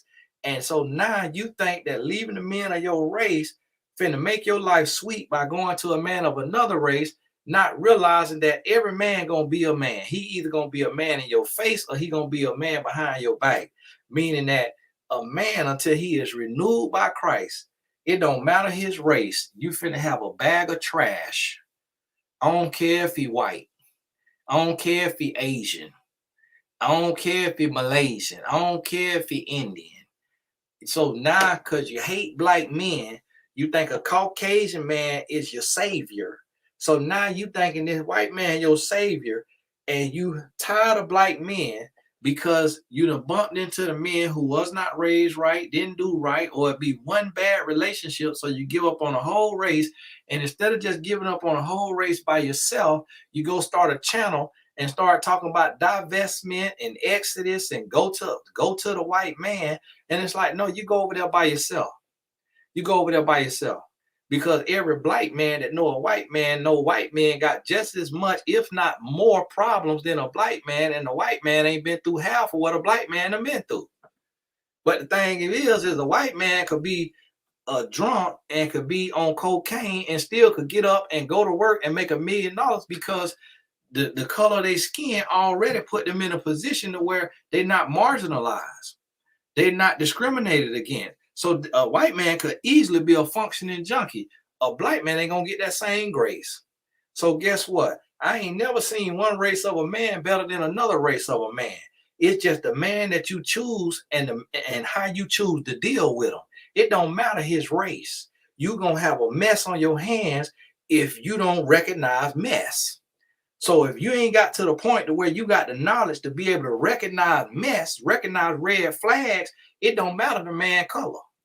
Because the men that keep getting left in Hollywood is white. Jennifer Lopez had a lead Ben Affleck. A lot of these white men getting left too. But now, so all this is about is just dividing your race. But then when you go to another race, you see they take pride in their race, they take pride in their culture, and they not hating each other, and they want to come together and they want to build together because they understand that they got so much in common with their culture, with their religion, with their beliefs, with their tradition, that they're going to be able to build a lot quicker and a lot faster. But see, we take and we made to hate ourselves. So now the black men want to go outside their race, the white men want to go outside their race. And I mean, the black men want to go outside their race. The black women want to go outside their race. So before you know it, the black race going to cease to exist because we hate ourselves so much and we feel like we so terrible and we so trash that we finna go outside instead of staying and trying to build each other up and hold each other accountable and teach somebody something and take that from another race and see what they trying to do. And so, and it ain't even about being racist. We think that because you take pride in your nationality or in your race and what God made you, that you ain't have a choice to be, that you take pride in that means you race, that means you prejudice. But then somebody else take and do it, and we ain't got nothing to say about it. Like, oh, I respect it. I understand it. You know, you want your daughter to be with somebody that they could get along with and that they got the same belief system, they got the same traditions, they got the same culture. Okay, all right, great. And then we take and we do the opposite. And we don't understand it. And so listen, we have to look at everything right here. We got to look at everything that we see going on. And you got to get to a place to where you spiritual enough, the way you praying for discernment, you praying for wisdom, you praying for knowledge, you praying for understanding, so that when something is put in front of you, you can see if it's real or fake. And see, the thing about it is for those of us that's real voices, we're going to be for the few. We are going to be for the few because it's so many people on the broad road. The broad road always going to be overcrowded than the narrow road. And so when you on the narrow road, you got to be comfortable being on the narrow road. You got to be comfortable being called a simp, being called a lame, being called a sellout. You got to be comfortable being an outcast because you speak truth, because you call a spade, because you ain't worried about being friends. You ain't worried about pleasing man. You worry about pleasing God. And the Bible say that, do you want to please man or you want to please God? You want to be pleasing unto man who ain't got no eternity for you. Or you want to be pleasing unto your maker who holds your eternity in his hand. And that's our problem right there, is we don't want to call wrong, wrong. We want to see somebody do something, have all the evidence against them, and still want to holler free R. Kelly, still want to holler free Bill Cosby. No, it's too much evidence on you, and it's too many testimonials, and here it is. It's a string of black women that's on here telling their story, and we know good and well every last one of us have heard a black woman, and we know it's countless black women that is protecting us and that is lying for us and that do not want to tell what we did to them because they don't want to tear down a black man. So when a black woman finally get fed up and she open her mouth to tell her story, you better believe her. Because every last one of us who done been out there in them streets and who done been that guy know that it's black women that have protected us, that have lied for us, that have covered us because they saw what we was under already in this here country. So now we got women out here who is speaking and they telling their story, and then we still dumb enough to say, let this criminal go free. Instead of saying, no, let them sit down and get a lesson. Because see, listen, do not try to protect me if I take a stupid pill. If I take a stupid pill, let me get what's coming for me. Don't speak up for me. Don't do none of that. If I take a stupid pill and it's a mountain of evidence, let me sit and get what's coming to me. And the fact that that's my mindset, I watch my steps every single day. And I leave my mistakes in my past. And guess what? Every mistake a man can make, every bad choice a man can make, I done made it. You hear me? I done made it. The only thing I ain't never done is mess with another man. And that's part of the reason right now why the world is tore up, because it's a lot of men that's out here messing with men, but don't want to come out that closet like R. Kelly and Ronald Isley. So if your butt want to be out here in some booty hole, you need to come out that closet and let the women know that you is off the market and that you going over here to Sodom and Gomorrah to do what you want to do because you want you a piece of behind. But that's why we can't get no marriages going, because there's so many men that want them a man, and they don't want to say that they want them a man, so they want to try to find everything in the world that's wrong with a woman. Oh, the women today ain't this. The women today ain't that. The women today ain't that. How many other ways you finna tell me that you want some dang-a-lang? Because it ain't. If they ain't that, then what your mama was, what your grandma was, they doing the same stuff. It's the same thing. So what in the world are we talking about? Is you finna shut up and get married and move the story forward and move your culture forward, move your race forward, or you finna keep making excuses about why ain't no woman good enough for you? And then you want to listen to the pastors, and then see, here go the pastors. The pastors go and do something stupid and then want to come pacify you with a sermon on it. and not realizing that the devil got a silver tongue too. And so now the pastor want to go and get married to a Jezebel spirit because he's not operating from the discretion and the wisdom of God. He operating from his little head in his pants. And so he married a Jezebel spirit, end up in a divorce, then want to preach on the power of singleness. When if you would have thought about the power of singleness before marrying a Jezebel spirit, they would have to divorce, then we wouldn't be having to have this conversation. So just sit down and shut up and say, listen, I was operating with my dang-a-lang. I chose a Jezebel or a Delilah spirit, and I paid a price, and I got what I deserved. But we don't want to say that. We want to preach it away. Here go the pastor want to go and get married, be married for over a decade, have multiple kids with the woman, then meet another woman who got more fame, who got a larger platform, who got more money, so then want to divorce their wife and then talk about this woman over here is their soulmate. No, that woman ain't your soulmate. That woman is your opportunity mate. That woman is your come up. So just say that you met a woman who bring more to the table that you respect coming to the table, because you wanted a woman with connections and with fame and with money and with opportunity and with power who can open doors, because you want to be famous and you want to be rich. So just say that. Say, I want to build my brand. Because if it's about love, you could go through the McDonald's drive-through and you could get one of them women that is working at that McDonald's, and you could walk her down the aisle and you're going to have the best love you ever had, because any woman that is willing to work at McDonald's is a wife.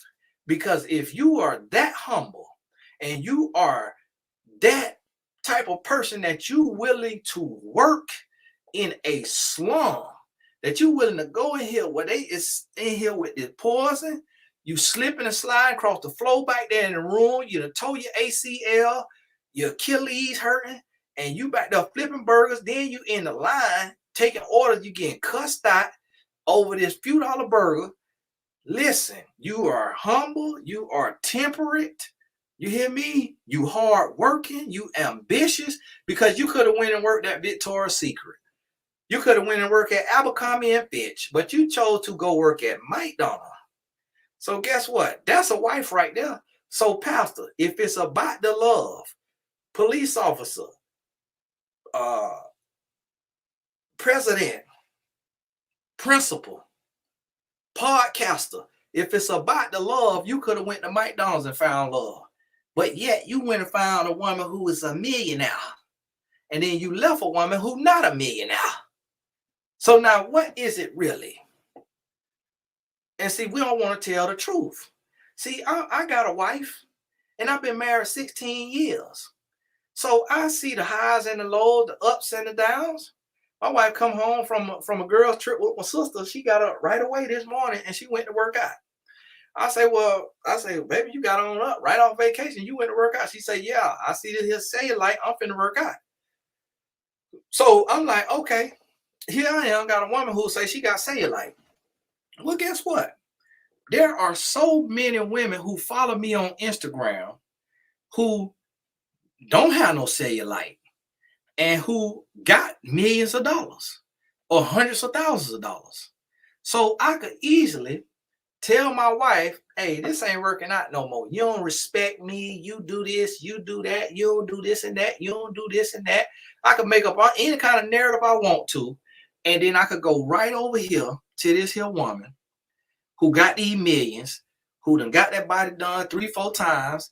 And I could start talking to her and I could get with her. And that's what these men doing today. They is walking away from their covenant with a mouthful of excuses.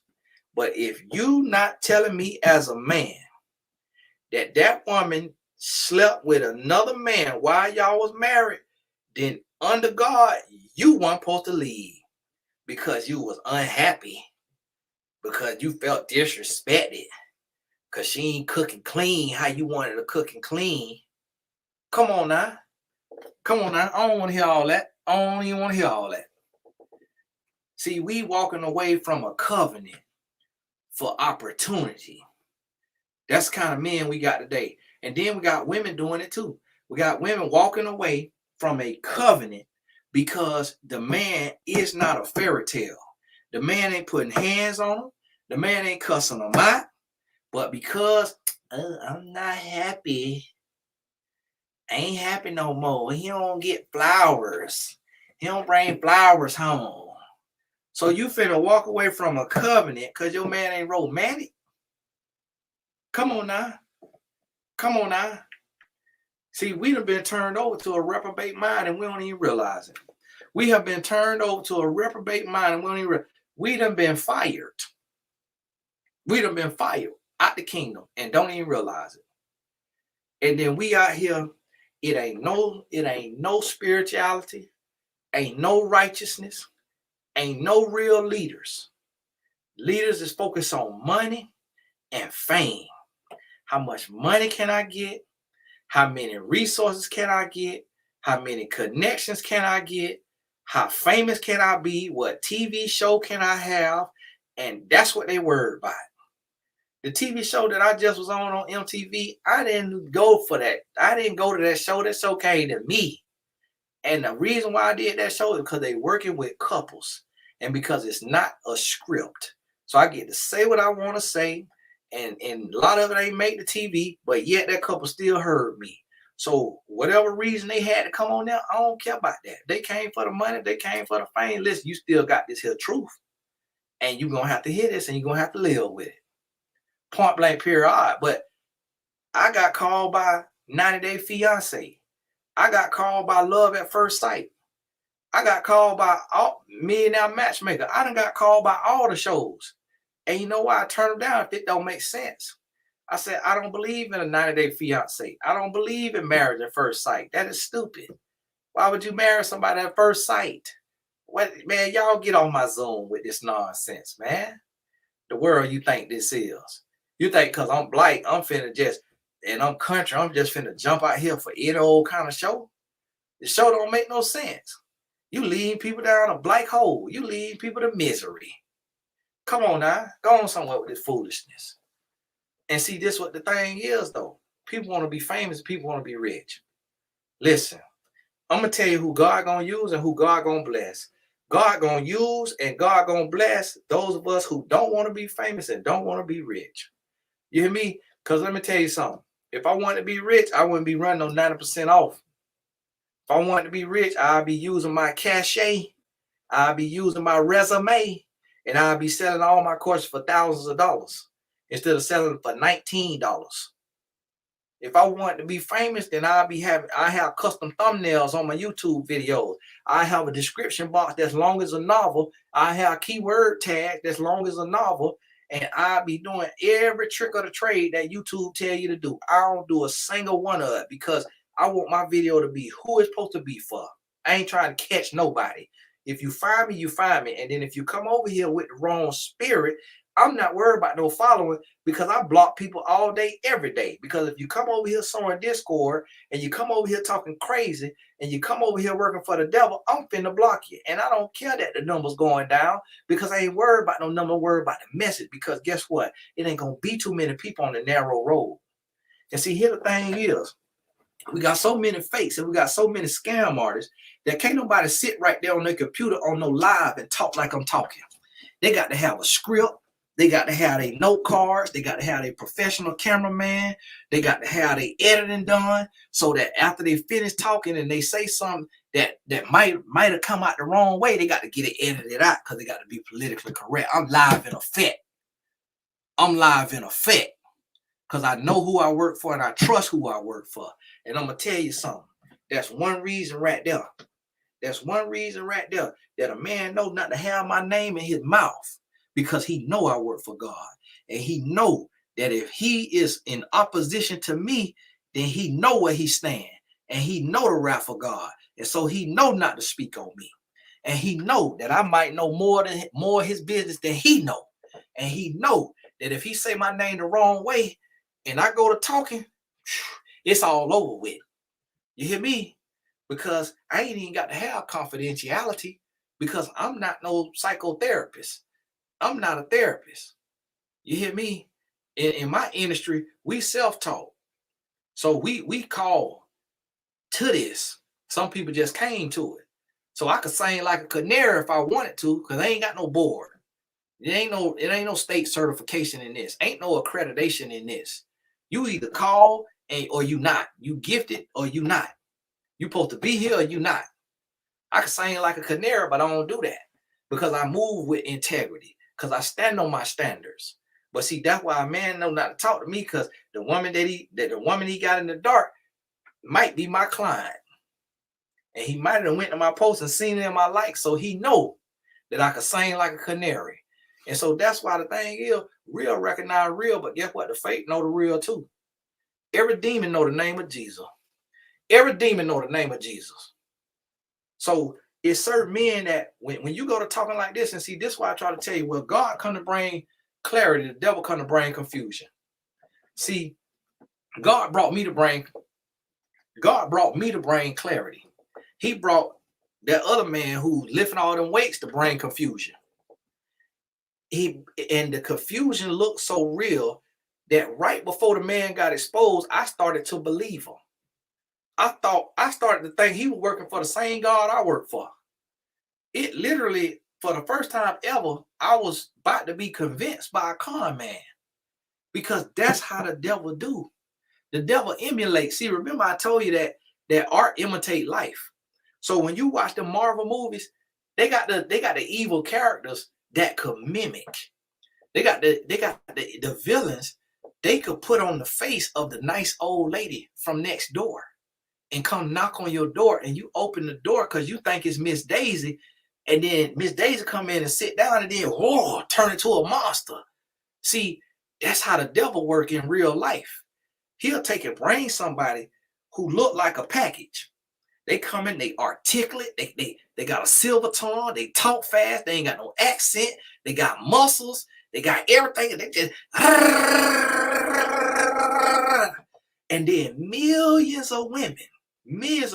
I mean, come in, the devil will run you up. So now we got idiots, we have dummies, men who be calling me him 2.0. They'll name some scam artist and then call me that guy 2.0. Don't realize that I was the first one doing this. But see, they don't know I was the first one giving the game like this online on social media. They don't know I was the first one, because when you do it for God, when you do it for real, you're not sensationalized.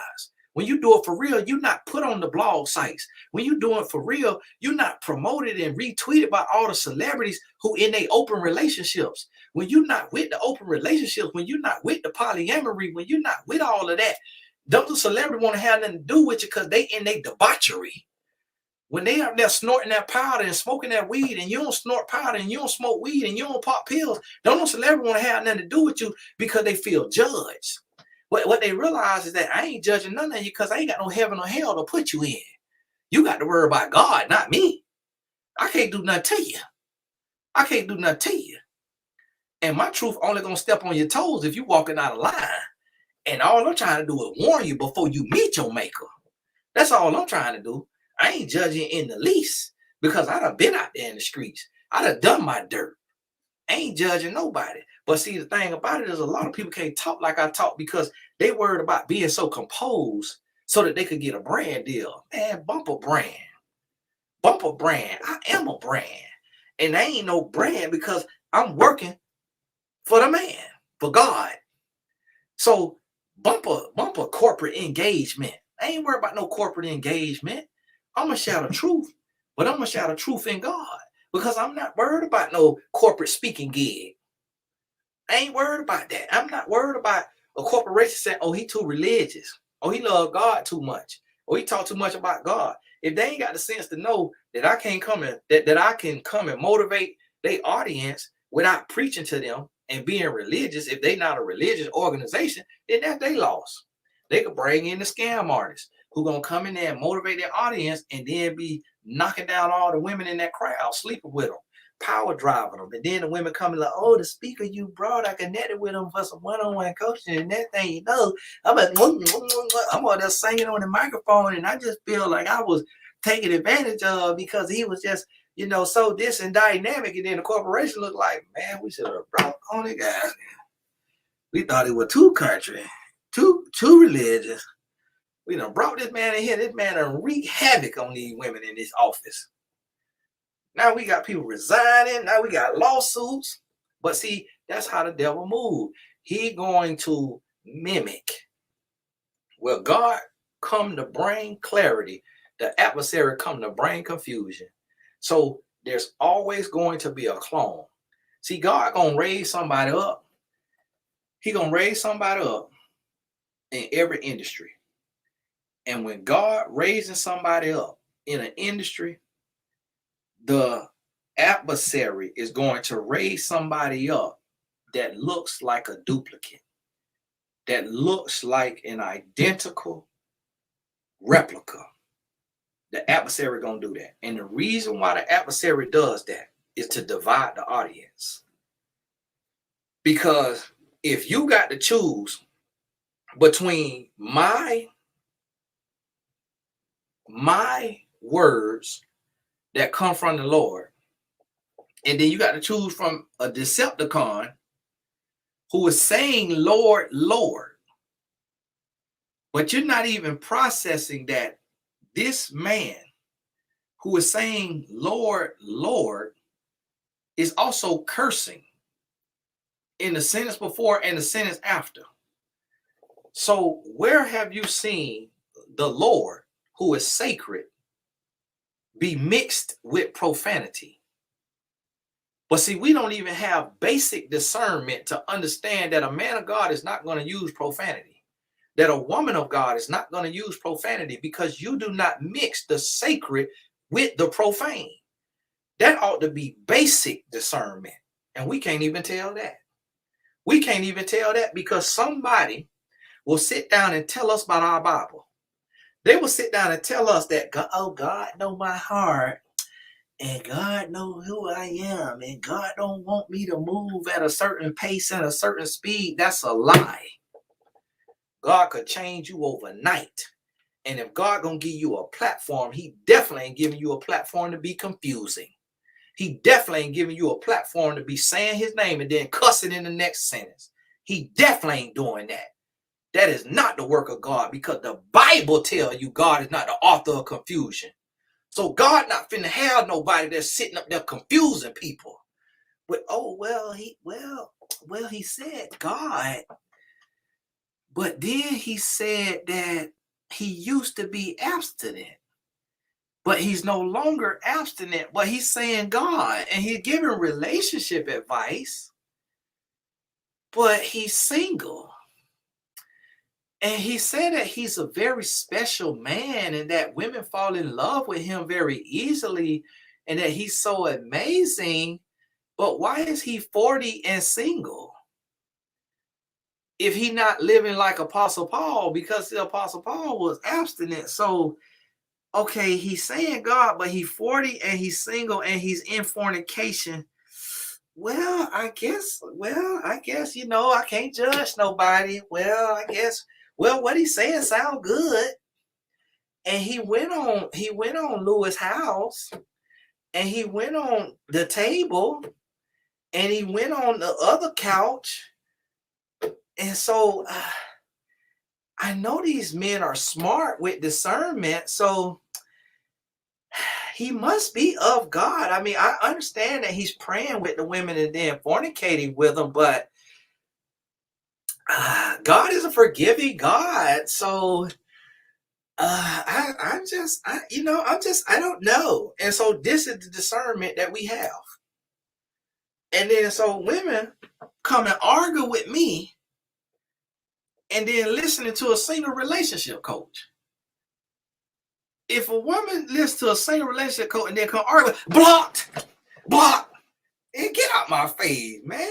Don't come over here.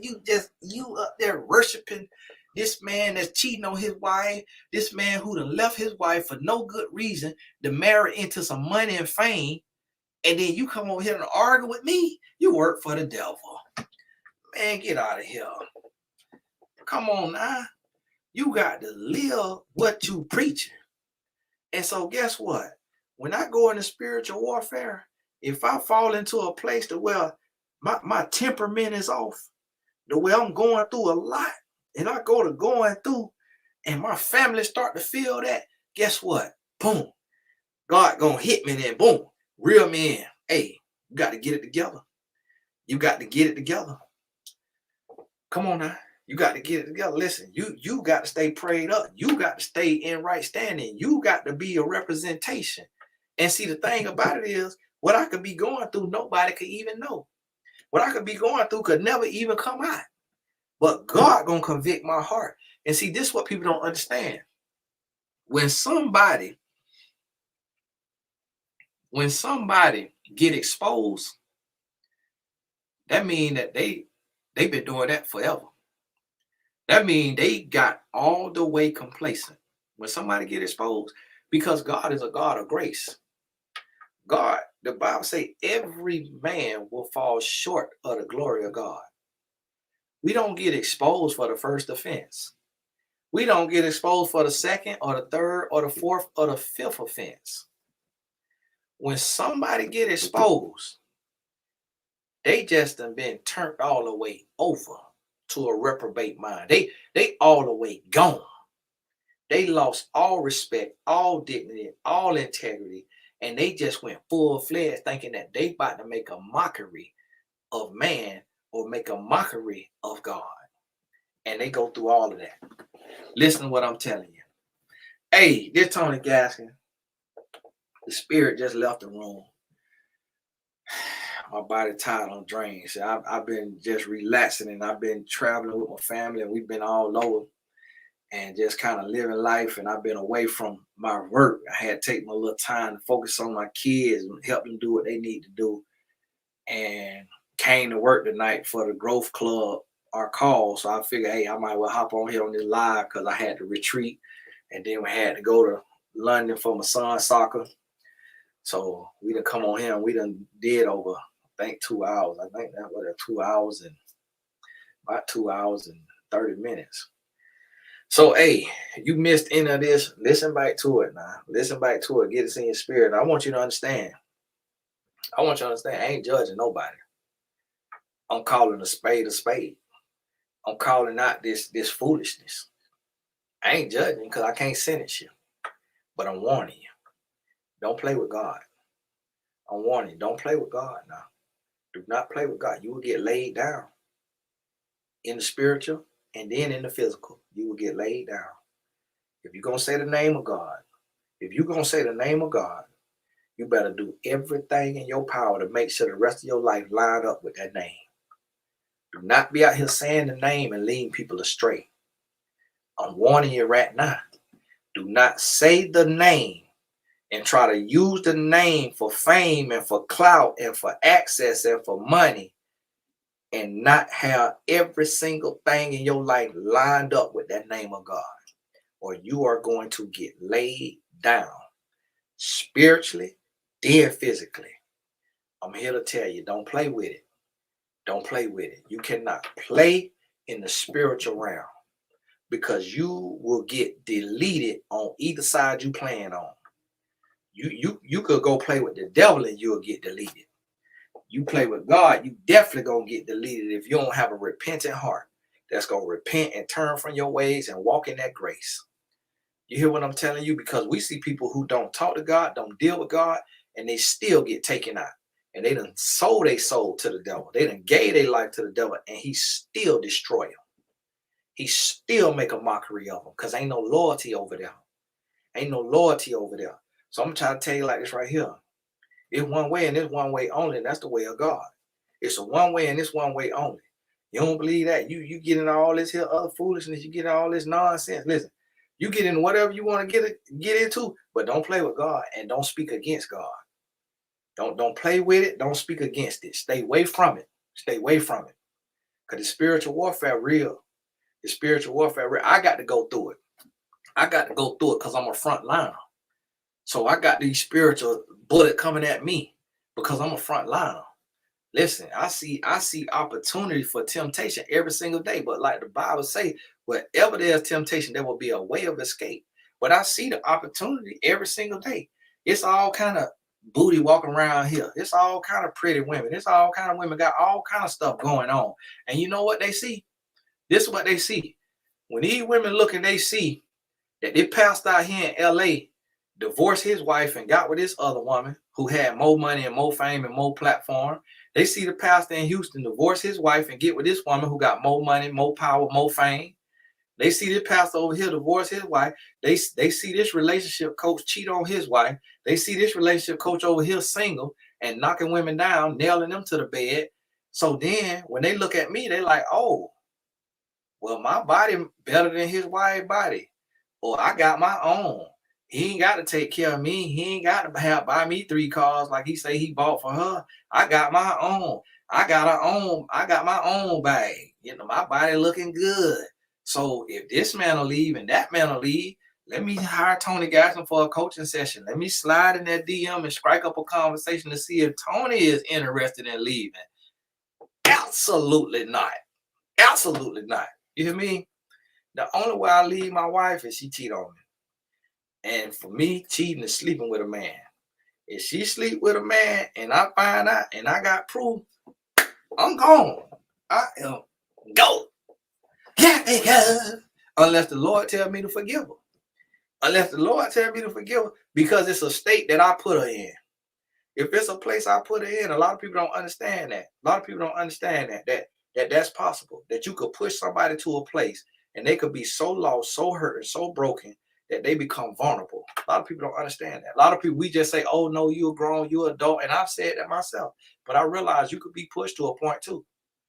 So if the Lord don't say this the error of your ways, this because what you did. Yeah, but guess what? I ain't married that kind of woman.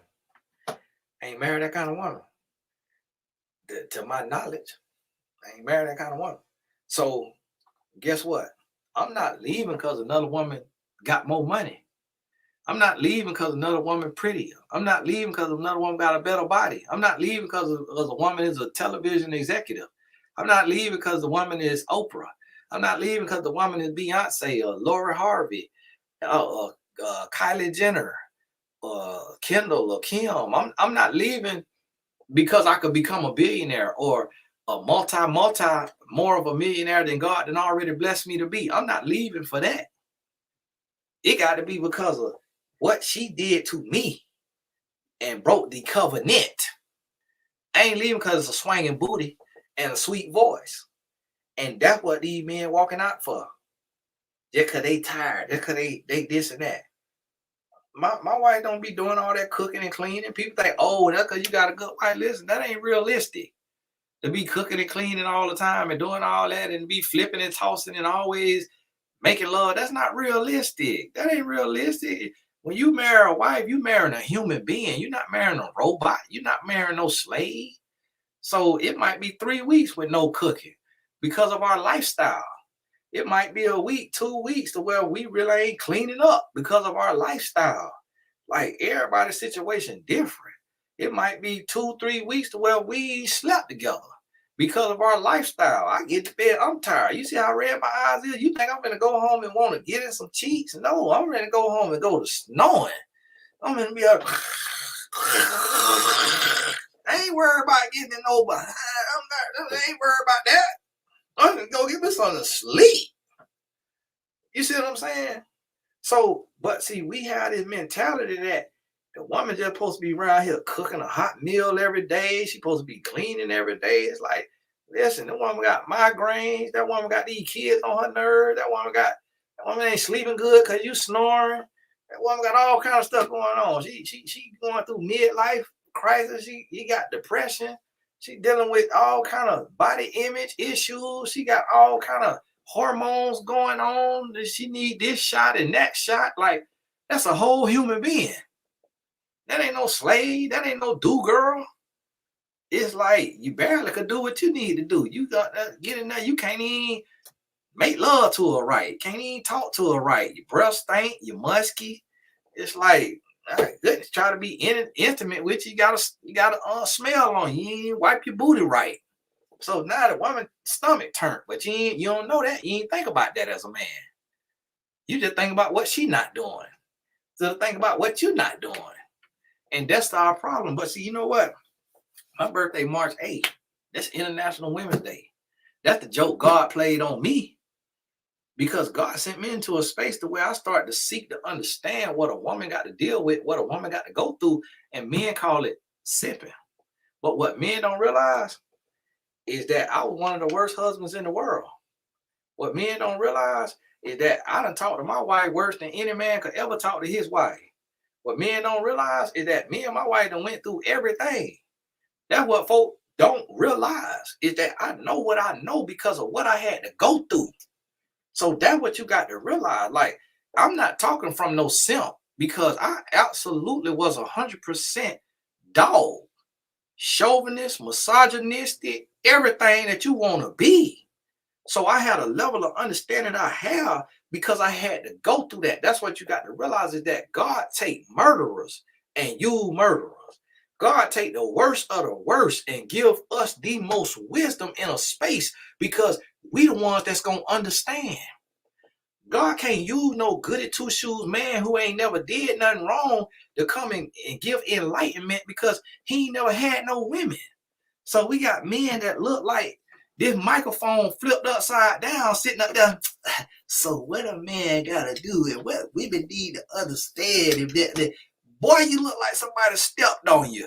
You don't know what you talking about when it comes to these women.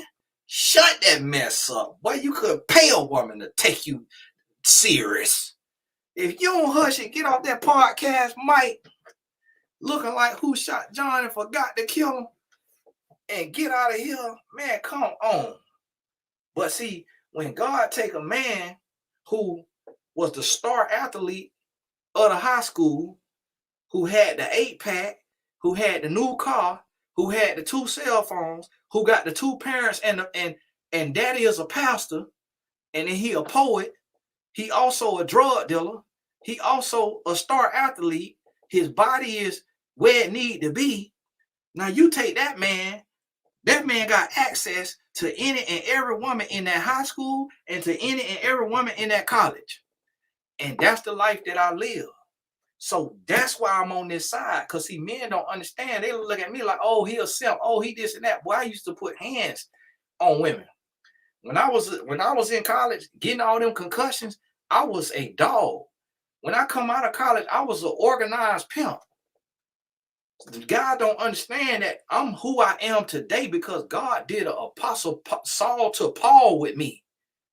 Don't nobody really realize that except for the people who really support me, who really listen to my message. That this right here this message got blood in it.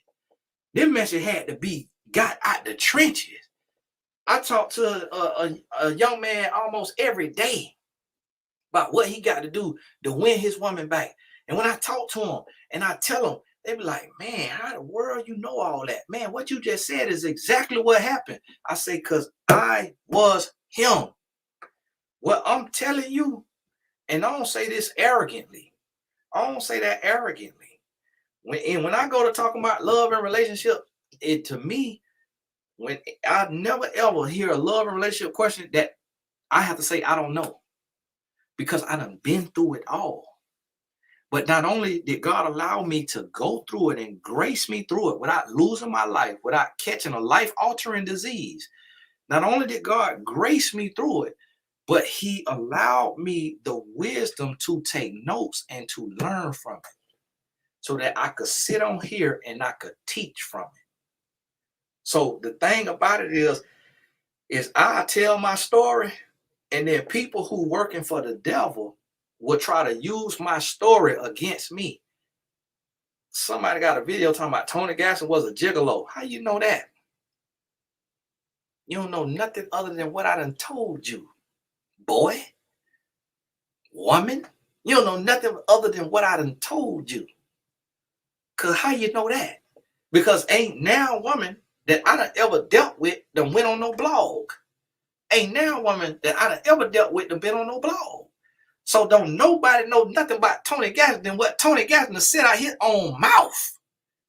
I say out my mouth what I need to say.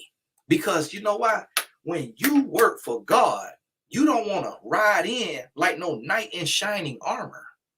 I ain't trying to come in and trick nobody. I ain't trying to come in and finesse nobody. I'm coming in and let you know, listen, I was one of the worst. I was one of the worst before marriage and in marriage. If you ask my wife will tell you, because see, listen, when I tell my wife, I'll be like, listen, man, I know I'm sprung for you. She's like, child, boy, you ain't sprung on me. I said, well, listen, I know I'm soft. I know I'm a simp. She's like, boy, you ain't no simp. Man, get out of here. My wife will tell you that the last thing I'd have been is a simp. She'll let you know that I am the realest and most direct person that you're going to ever meet in your life. And what my wife will tell you is that I will talk the same way to a white man who run the country, to a black man who is in the streets taking lives. It don't matter who it is. I'm at you.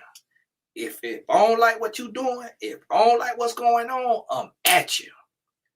And I'm willing to go all the way by mine.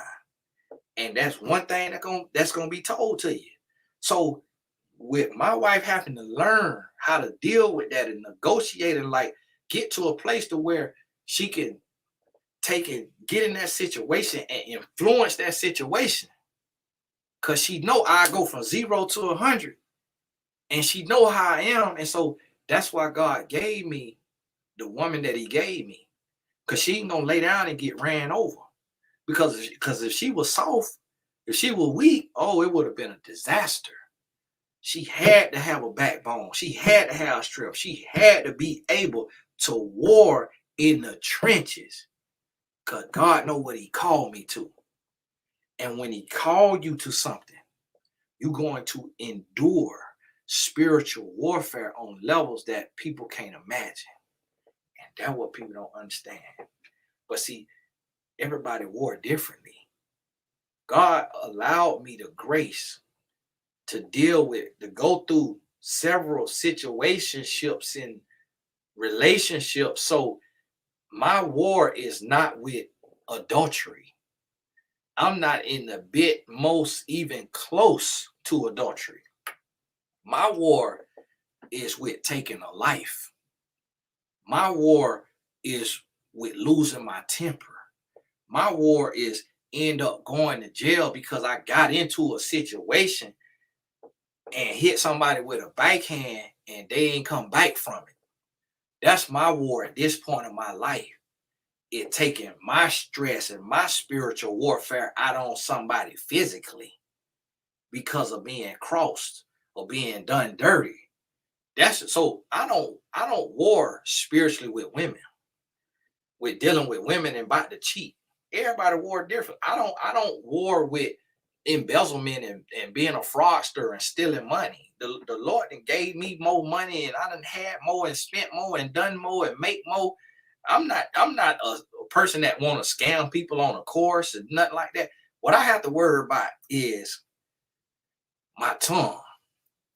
What I'm gonna say, how I'm gonna say it to my wife, to my sons, to my sister, to somebody I'm dealing with in business, and how that could ruin or damage somebody. So I have to learn and I have to always constantly remind myself to represent Christ in my talking, in my delivery, in my temperament. I don't war with pornography. I don't watch porn. I've never watched a porn. I've seen it. Like I done seen my teammates sitting there watching it. I done seen it on Google when I Googled a client who was in the industry. I done seen like that. But I ain't never, and this God be my witness. And see, listen, I just told y'all about playing with God. I don't play with God. I do not sit and watch nobody porn. That's what maybe 70 to 90% of men struggle with is porn. That's not my struggle. That's not my struggle. My struggle is If you do something to one of my children, I'm not the type to go do no GoFundMe. That's if you steal from me, I'm not the type to call the police.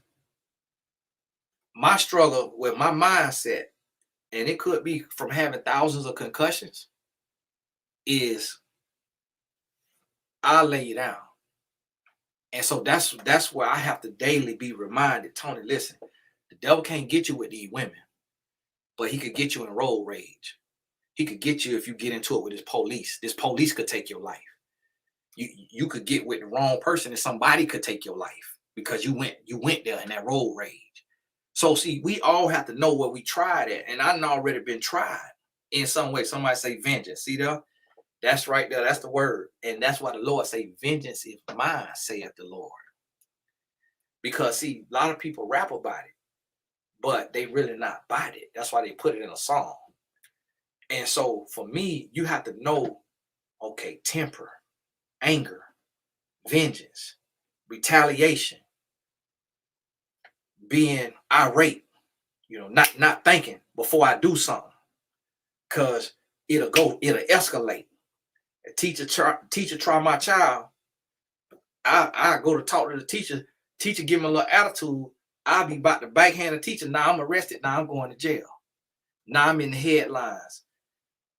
Celebrity life coach, best-selling author, and television host Tony Gaskins arrested on assault and battery for backhanding the school teacher who he felt disrespected his 9-year-old son. And the backhand unfortunately caused brain damage. And now he's being charged with attempted murder. That's what the Lord showed me, what I have to remind her. I'm not tempted by no woman. I ain't worried about that because I done been there and done that. I know what that feel like, and I know that ain't worth it. That ain't worth my marriage. That ain't worth losing my son's trust and love and admiration. That ain't worth that. So see, what I want you to understand is that when I'm speaking on this stuff and I'm talking like this, I ain't talking from no perfect place because I got to be warned spiritually too. Because if I'm taking on the weight of the world and I'm dealing with everything on the world, if I take all of that and I put that on my wife, I could crush my wife with the weight on my shoulders, and that could end my marriage. My marriage could be ended if I don't stay prayed up and close to God. My marriage could be ended over verbal abuse before it would be ended over adultery because of where I struggle. So I have to be reminded and be prayed up. So when I'm at the devil and somebody with a platform like myself who is misrepresenting God or who is leading people astray, I'm not just talking to them and then not looking at what I got to work on. Before I speak on something, I'm evaluating everything I got to work on. And that's why I strive for perfection. That's why I try to treat my wife like a queen. And I try to treat my sons like truly sons of God. And I try to, even like right now, like I'm a black man, I come from this, get it how you live, do what you need to do all of this. But here I am, it cost me $30,000-$40,000 to take my son to London to play soccer. And the soccer wasn't even all that. Like it wasn't even life changing. And it cost, one way of flights was like, I think $20,000 or $16,000. And then the way back on flights was another, I don't know, 8,000 or something, 10,000.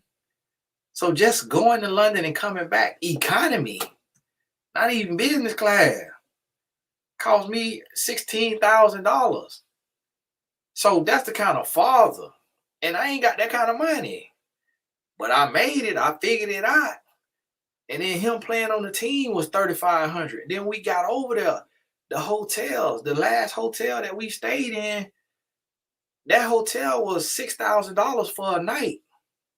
But I wanted my wife to experience that level of luxury because I want her to feel like a queen. So I made it happen. And so that's the level that I'm trying to love on. And I do that intentionally because I also know how vicious and vile I could be if I'm not locked in with the Lord. Because my wife ain't got to worry about me cheating on her. She ain't got to worry about me beating on her. But she could worry about, she would have to worry about having to deal with the spiritual warfare and the weight of me trying to carry the world's problems, trying to be a voice for God and not having the energy and the wherewithal for her. But I try to give them everything that they need, everything that they want. So my son played in London. Last year he played in Germany. Before that he played in Italy. Now he got the opportunity to play in Portugal next month. I ain't got the money for that. We just did London. But guess what? I got to figure out Portugal because when my son get 18 or 22, I want him to be able to look back when he got to make money and he realized how hard it is to make money. Like he realized how money spend and how money work. And then he gonna look back and say, whoa, my dad did this for us. And he ain't have Kevin Hart money. And these celebrities with that kind of money ain't even doing half of that for their kids.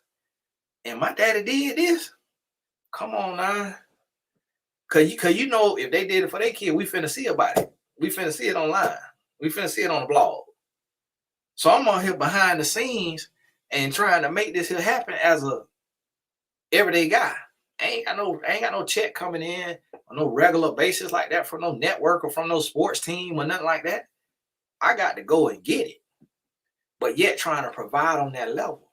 And the reason why I'm trying to do that is because I want my family to see me struggle, see me war, and see me win. But I also want them to know that I did everything in my power to love them the way God loved me. That I want them to feel the love of God through me. Not just the love that God give them, but that I'm who God used to love them. Like they won't be able to believe in God if I can't represent God. If I'm saying Lord, Lord, but I'm not representing it, that's gonna hinder their relationship. And so listen, we got to realize this. We all in a struggle. We all going through spiritual warfare, but we have to be determined and dedicated and focused on growing and being better and learning and going to that next level. Point blank period. Hey, I ain't mean to keep talking, but Spirit had left the room, then came back. Lord said, hey, we got a little more to say. Because I had to clear that up because sometimes people think that if you is talking about stuff in the world, that you ain't focusing on what you need to be doing and learning and growing and all of that. And those of us who call by God, that's the first thing we're going to do. We already know that. That we're going to hold other people accountable. We got to hold ourselves accountable. Got to hit ourselves with that truth first. Hey, God bless y'all. We'll talk soon. I don't know when I'll be back on here. Hopefully tomorrow, Lord willing. But God bless you, and we'll talk soon. Y'all take care now.